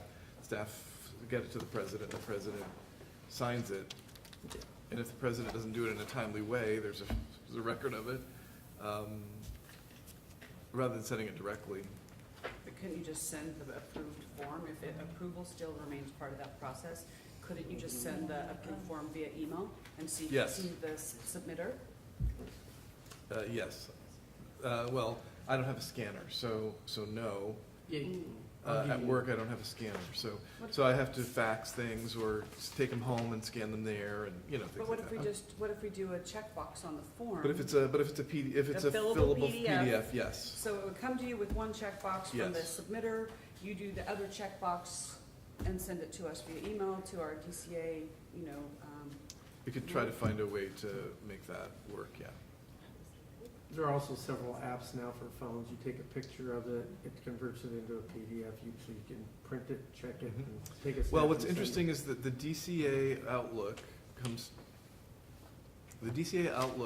has to go through a firewall Right. to get to my work. And, So I can do it at home. okay. okay. The only thing I'd say is it's too bad we can't figure out, we know, we could use a mapping program to say how far we are from the destinations we gotta drive to do our meetings, right? It's pretty simple. It's too bad we can't figure out come up with an average time per page of documents, say that was the time that was necessary to prepare, and then take the start time of the meeting, end time of the meeting, and add that in, and not have to deal with anybody filling it out and spending the extra, administrative time would be nice.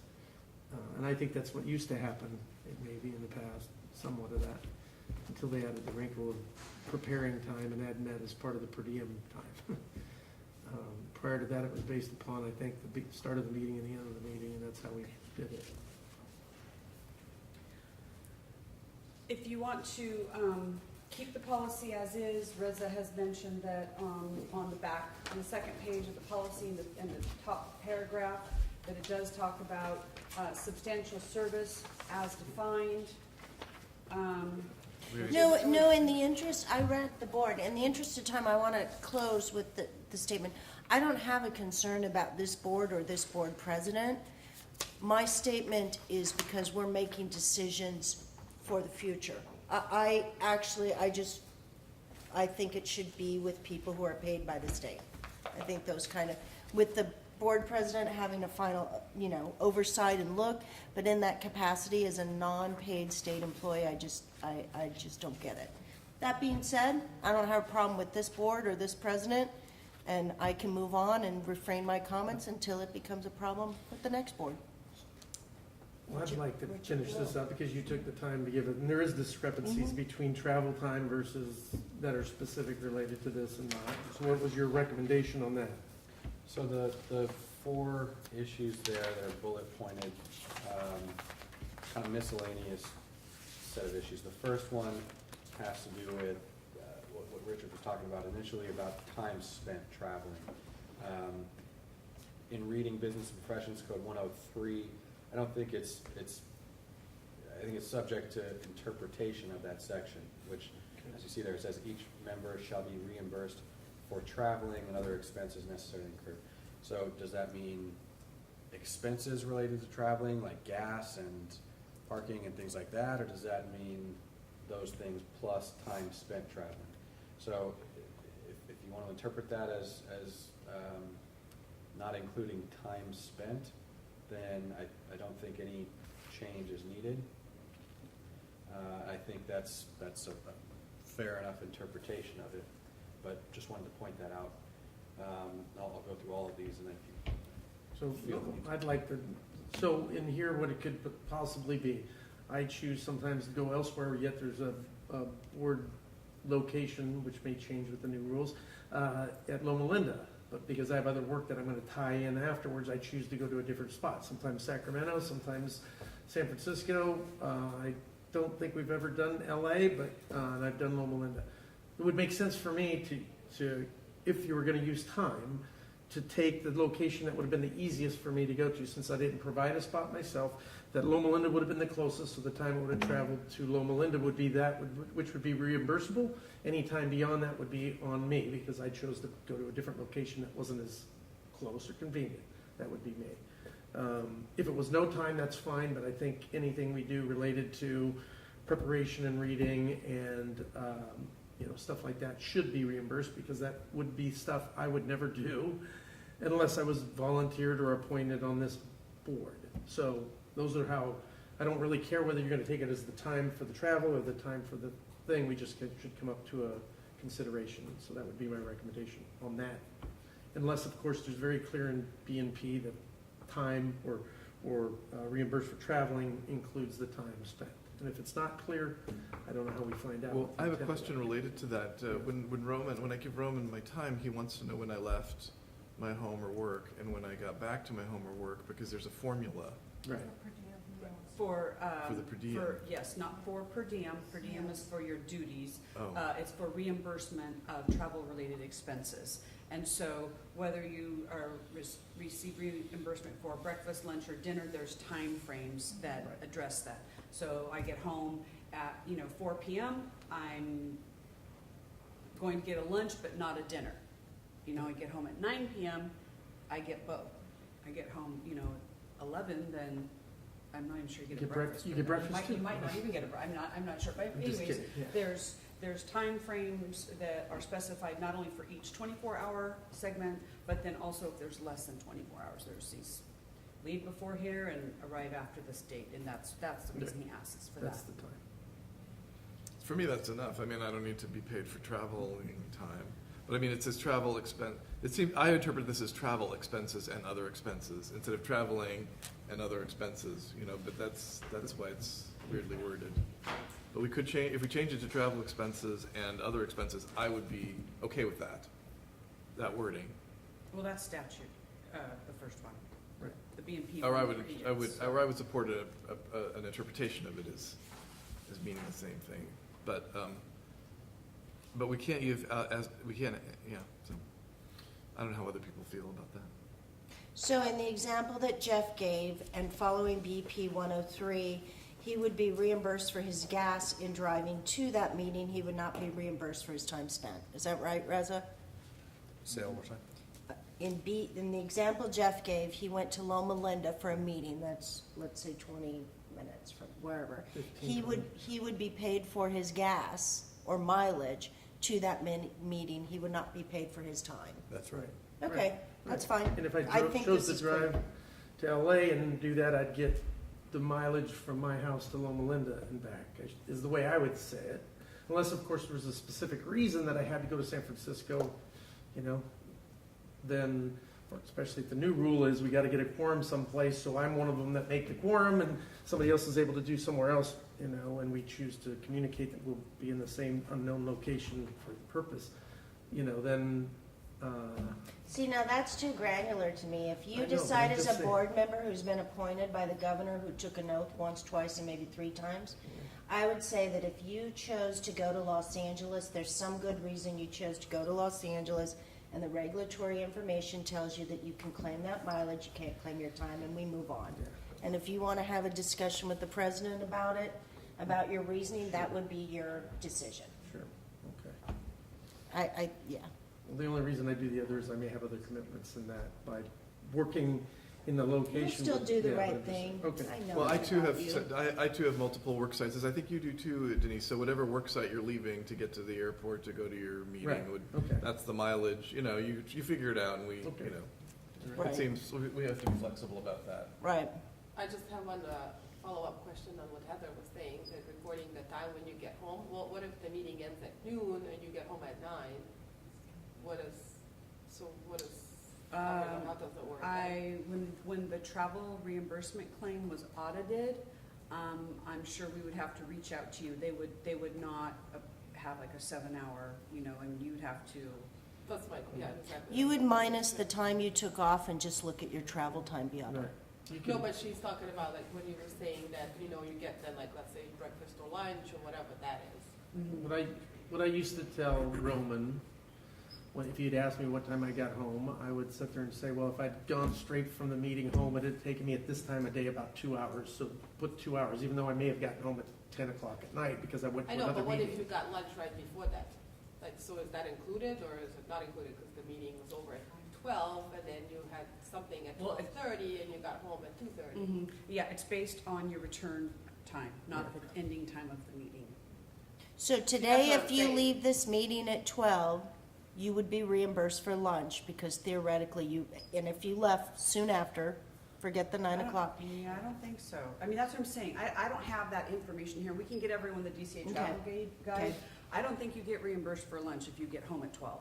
But if your No, flight is That's canceled, not, you that's left not at what, 12. that's not what I'm saying. Or 1:30. I mean, it's She's all. not gonna get home till 3:30. If it's after the time. Right, yeah. It's not my decision. It's after It's in whatever the- that time is, it's in then the yes, you policy. get reimbursed. And if your flight is canceled and you had to spend up 5 more hours at the airport, you'd probably get another meal Yeah. out of it, yeah. And if you got stuck, Yeah. because your Someone went flight got past that canceled, time. you'd get hotel Understood overnight too. thing. There's some Okay. set times. And which, yeah. Yeah. Yeah. Get us. As defined, shall we get rid of it? Or shall we define it?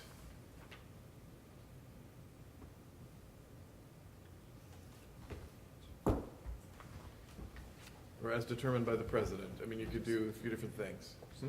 I think we should get rid of it, don't you? Yeah.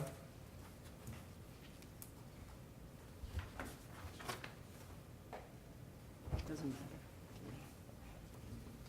Is there a place in some giant dictionary, a state dictionary that has as defined? It is weird that it's in quotation marks. Oh, no, that's just in quotation marks in Did here. you wrote down here number 4, shall be paid Did you for have upon anything evidence of really substantial specific about service this or that you 6 care about, hours? or can we move on? This one? Yeah. Just, I mean, I think you have the 2 options that Richard said, either get rid of the word as defined or define it. And I'm not So aware of Richard, any- your recommendation on this second paragraph was just remove as defined? That's what I think is the simplest solution to this I problem. agree with that too. Do you Yeah. need, That's what I would, and then, well, and Reza, did you have something else? Did anybody object to Yeah. getting rid of as defined? No. How about the paragraph 3? Where's the typo? It's right here. The at notwithstanding? beginning. No, it's Oh, right here. that. Like, the word is missing right here. If you just read that first sentence of Oh, yeah. paragraph Like three, for it's board quite a bit. specified work performance. So what should it say? I think like four, might Four. work. Four. 4, so under 3, 4, board specified work and performance of state roles or additional assigned duties, comma, board members will be compensated for actual time spent performing work authorized by the board president based on submission of an approved attendance form. Graph that sentence. But. So we add 4 there, That would work. Sure. all right? And then the last, paragraph 4 provides that a board members can accumulate 6 hours of time, but there's no time limit within which they can accumulate time. So if you spend 3 hours one meeting, then 2 months later spend another 3 hours, is that okay? Is there an issue, I just have a question for Heather. When you're doing these, is there a policy within DCA about, having a time from January being requested, you're requesting reimbursement in July or So, September? Yeah, so we fill these out monthly. So, for example, by June 5th, we will fill out an attendance sheet for all the board members for the month of May. So, if there was cumulative time spent, for example, in February, March, and April, and they gave it to us in May, then when we fill it out in June for May, we're going to put the time in. We would have the form in case we're audited, for example. So the form filled out will support the time spent if somebody looks and there's not an actual board meeting, in that particular month. So it's a- like my receipts for May of 18 that I just found today when I was going through my files in there would probably not be submitted by me just because. Right, but travel is separate from per diem. Per diem's for your time Yeah. spent and your duties, Right, but we will still accept your travel information. That's all we'd right. like to provide. that's all right. I have the same problem at work. I'm late with my work reimbursement, travel reimbursement. So it doesn't matter, is what you're saying, Heather? Correct, that we will we have could- the form that would, be consistent with that. It's fine. It's not a problem, I don't know, it's not a problem then. Does anybody, that's my opinion, what's yours? Cool to do it, yeah, okay, keep it as is. Yep. That's fine. I'm All gonna do the fillable PDF. We'll change this a little bit to make, this is a electronic signature. Yes, please. Okay. Thank you, And Heather. if people want to send it to me directly, they can. So, Do you think they should? Heather thinks that people should send it directly to me so that you don't have to go through the relay process. Okay, so, so that would be changing when so Heather's made that decision, okay. it says, So, Yeah, we are gonna change the form. This isn't in reg or anything, it's an internal document. so we can submit for our teleconferences now? Yes, And is this form fillable? yes. So, has anybody else submitted for those teleconferences? No, I haven't submitted since last year. Would it be possible to have those dates submitted to it, because since So- the beginning of 2019? If you're talking about the March and April teleconference board meetings, we turned that in. Okay, So everything's up to date? In April, you would have got a $100 check that was for the March one, and then in May, you would have got one for the April. Anyone who attended those, we put them on that list. And what I could do next time is we'll bring one. It's kind of big like this, but we'll shrink it down. I'll bring you an example so you see what we turn in. Okay. so we shouldn't be turning them in for meetings, because you're doing that. We are, yes, But we should do it for meeting prep, or, correct. That's how, can they do it for meeting prep for those meetings that you just Okay. Yes, Yeah, time spent so I can- for yeah, preparing. oh, okay. Okay. Yeah.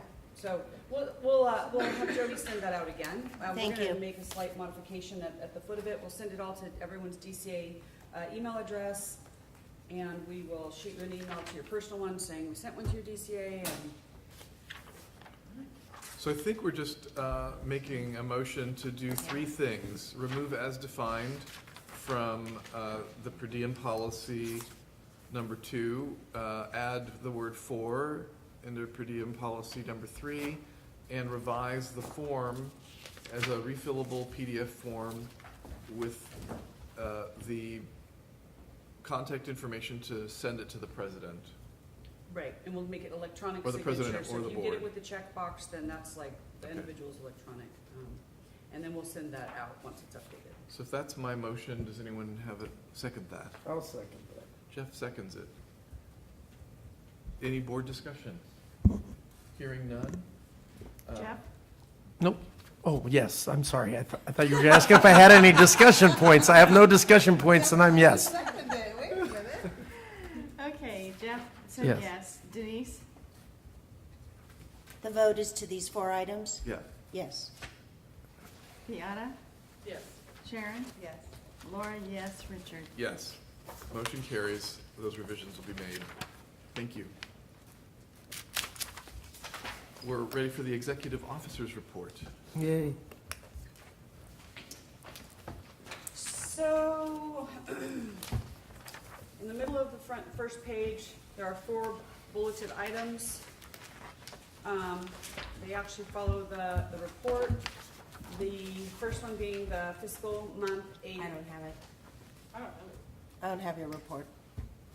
That was They without hand- the It was a separate mail. Oh, yes, it was a separate mailing that I got, we Let me got, see. some of us got. Do We we got got? 2 days Everyone ago. got that. We checked FedEx. Except for Laura, we had to bring hers because it couldn't. I'm Well, sorry. you But we guys, may have it back too. we can share. Yeah, we can totally get it from the other package. All right, Jeff. I'm gonna get it, because it was just the end of the packet. I'm actually There's nobody here to take them, so who needs them? Who didn't get them? One? Who needs this information? I have it. I think it's Denise and Jeff who need I it. have one. Oh, Jeff, just Denise. Okay. Oh, I thought Bianca needed it. I got it. You got it? I just put it in the roll. I got it. Sounds like we have it too. I got a couple more back.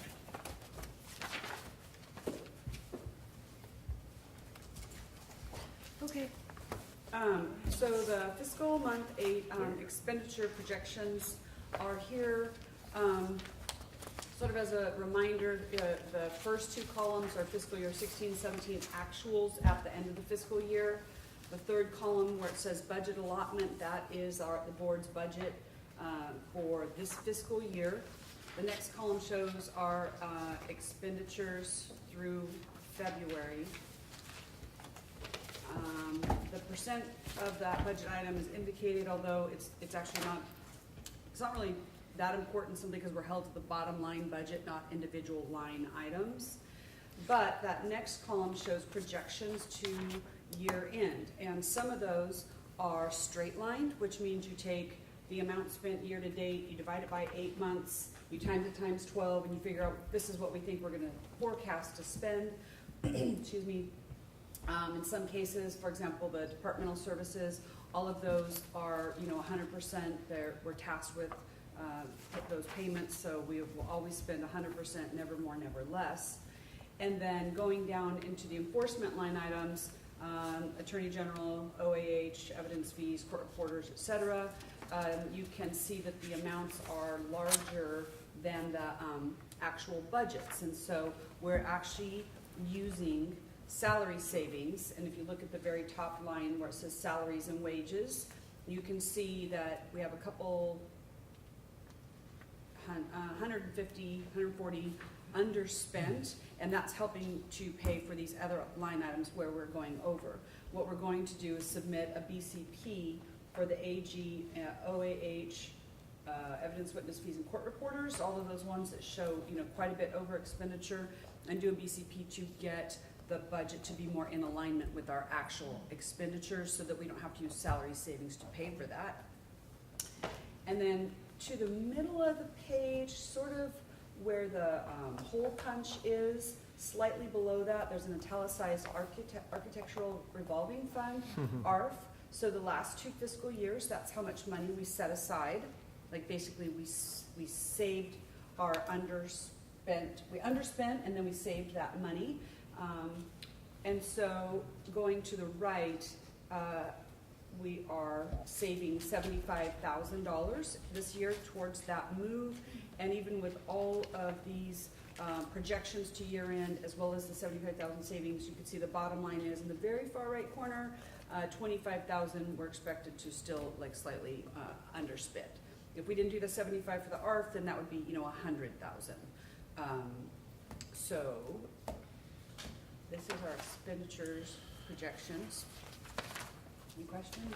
And that's for the move in the future that we're planning and the build-up? Correct. Right. Yes.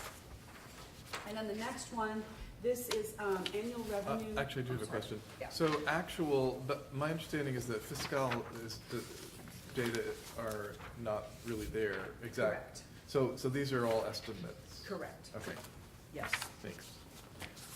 Even if that, in that 17-18 actual, it's still an estimate because they haven't We're not closed sure, that fiscal yeah. year. Yes. It might not be quite, there might be changes, further Correct. changes. But you can see, though, we still have money left over, so we're gonna be fine. Thanks. And then, so we talked about revenue, again, 16-17 is the last year we had with the previous system, so that's an accurate number.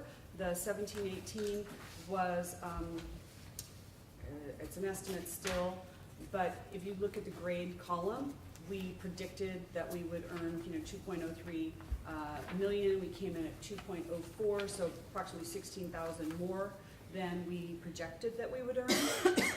And then going further to the right, for the current fiscal year, what we believed we would earn, what we've earned so far, straight line those projections minus, I believe, the month of June for renewals, only because it's always so small, it just doesn't work out. So that's a slightly different calculation, but looking at this, it would say that we're, probably gonna earn about 44,000 than we projected.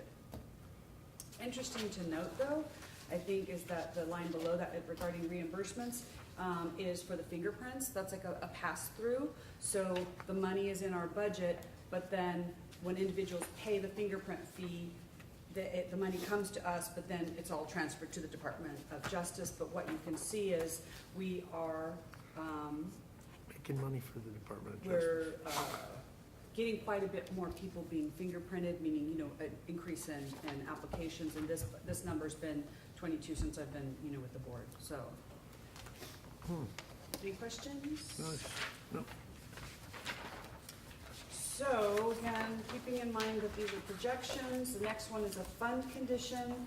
The first fiscal year actual 16-17, again, that's the first actual. The 17-18 is a projection because they haven't closed out that fiscal year, and of course I provided you all the memo, it actually follows this.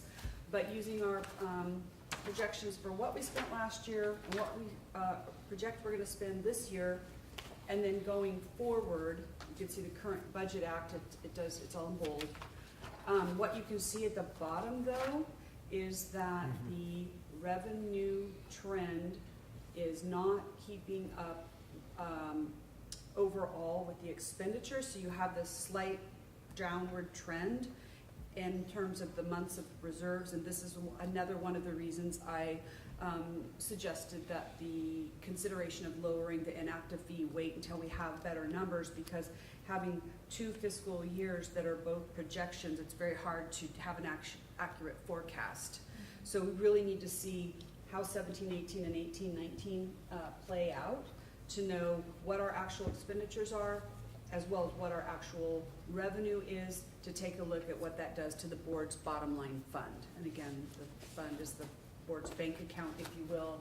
The budget is the annual amount we're allotted to spend. And these numbers are in thousands, correct? Correct. Okay.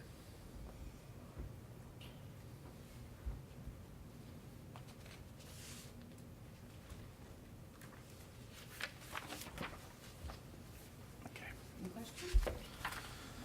Not at this point. Okay, basically this is just further information about the fact that the fiscal books have not closed and all we have is projections. Because the board has several pending regulatory packages, and I'm sorry, it's a one-page table following the pink sheet. So the regulations amending all of the enforcement-related criteria due in part to AB 2138 and also due in part to the fact that the board was updating the disciplinary guidelines among some other things. I have that down as the number one priority.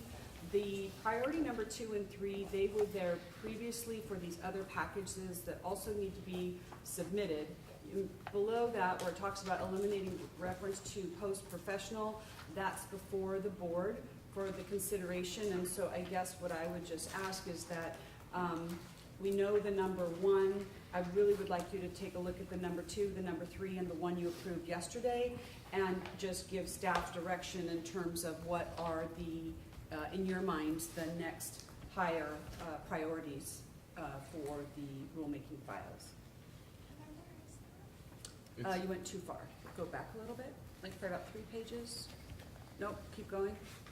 It's just after Wait. this. Should be the one next page after Nope, keep going. Go to the pink. Okay, look up, that. look That's the pink. Well, there's actually a section before it here, so we skipped over the memorandum, April 18th. But, yeah. Fiscal maybe section. missing. So here, Okay. we'll look together. Okay. Is that, So this is the rulemaking. yeah, but I'm just saying she's looking at the, Well, yeah, number 1 has to stay number 1. And then But, filing, could you remind me what filing of addresses is, the number 2 one? I forgot what that, I can't. that was so currently it just simply says, provide your change of address or change of residence address to the board within 30 days. And so this was going to expand that to also say, provide us an updated email address, among some other things. Also, the timely submission of the continuing competence, because, you know, we have the cases where they don't respond to the audit letters, they're cited, they don't respond to the citation that says, you know, do 24 PDUs for your renewal that occurred 2 years ago. And then we have an accusation, and then they suddenly, oh, here's my PDUs from 15 and 16. And so, and hopefully to avoid sending those cases to the AG where the individual ultimately comes compliant, it was having to do with citing them for not filing it timely. And then, of course, because we have some people who, let's say you're on an odd year renewal, I attended a course, and so I did it, and I used it for my 17 renewal, and then I used it again for my 19, like in back-to-back, you know, I mean, other than, double counted it. Double just yeah. Those seem pretty important. Yeah, I mean, I one think and they two make a good 2 for me. Mhm. And then the accept PT license for hands and PAMS Yeah, we know that approvals for one. those, yeah. And then you have the advanced practice ones yesterday.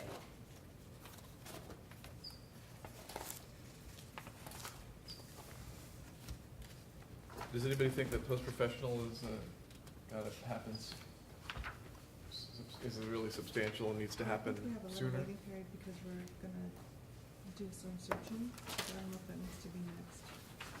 So how about the, But that's different. Remember, you all approved that yesterday. Yeah, but what she's saying is, I think that if you're gonna do it in the order of getting the packets out, that would be like the least, because you're still gathering data for Is us it- to do something with. does it make sense as a 4 then?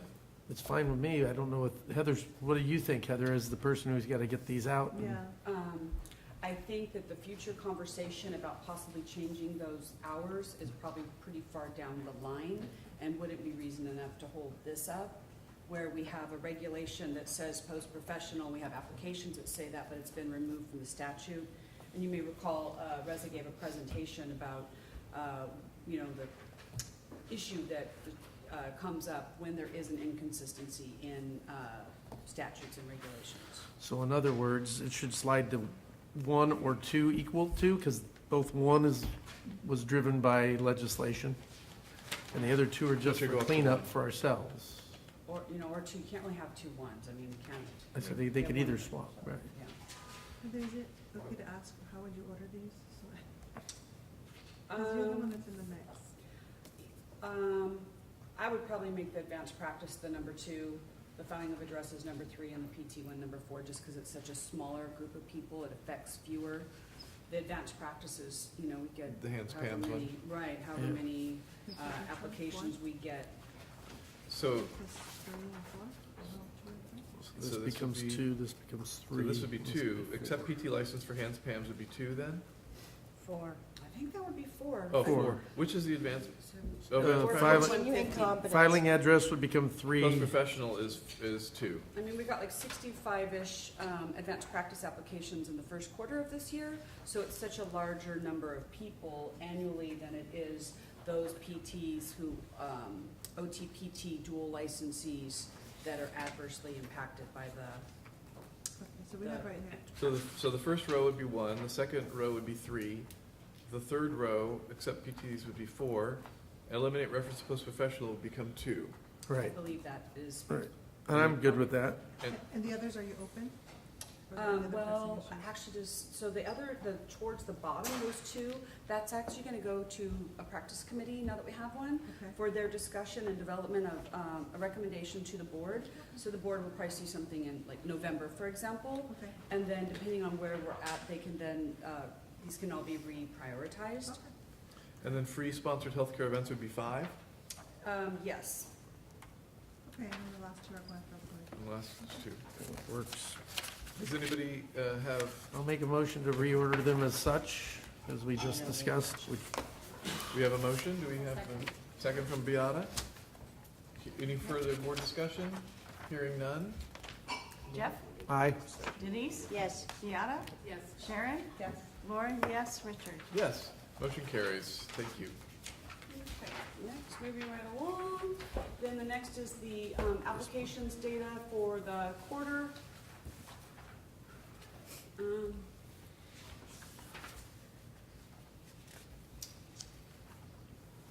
Yeah, I'm not really sure.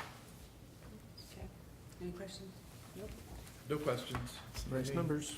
Next one is the information regarding the enforcement cases. 229 new complaints during the quarter, brings us up to over 400 pending. We've got 27 still at the AG's office.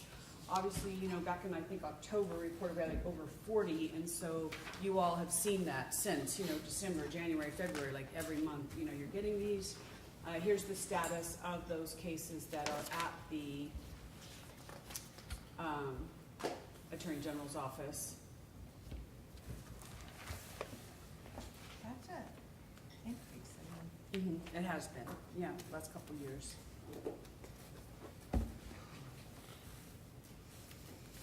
So case type, I'm sorry, just in the middle information as a reminder, ACC, accusation, means against a licensee. SOI means statement of issues, same legal pleading, but outlining it for an applicant denial.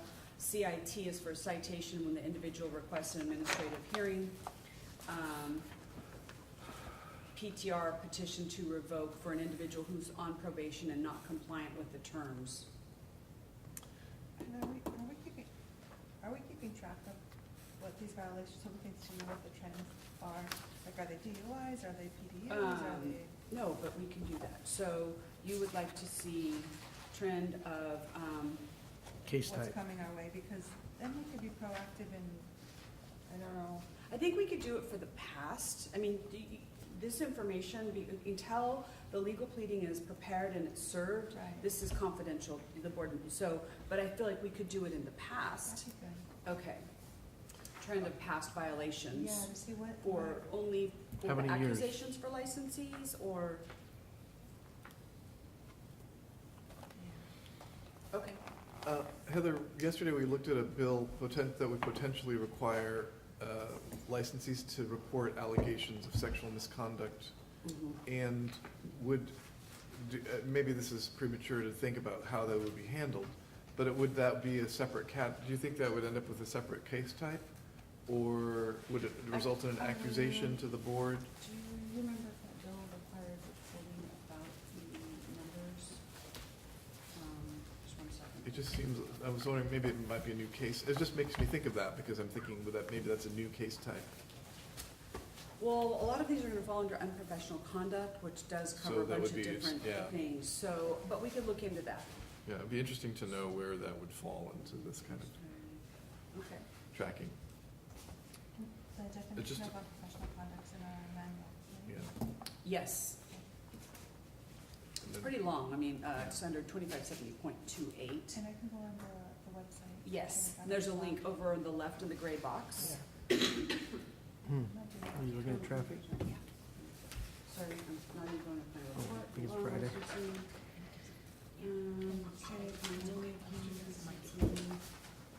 Okay, let's see, oh, so then following this, you have the citations issued for the quarter. Of course, the failure to disclose criminal convictions will be coming off next year. But a lot of activity at the AG's office, and only 24 citations issued to OTs, 7 to OTAs.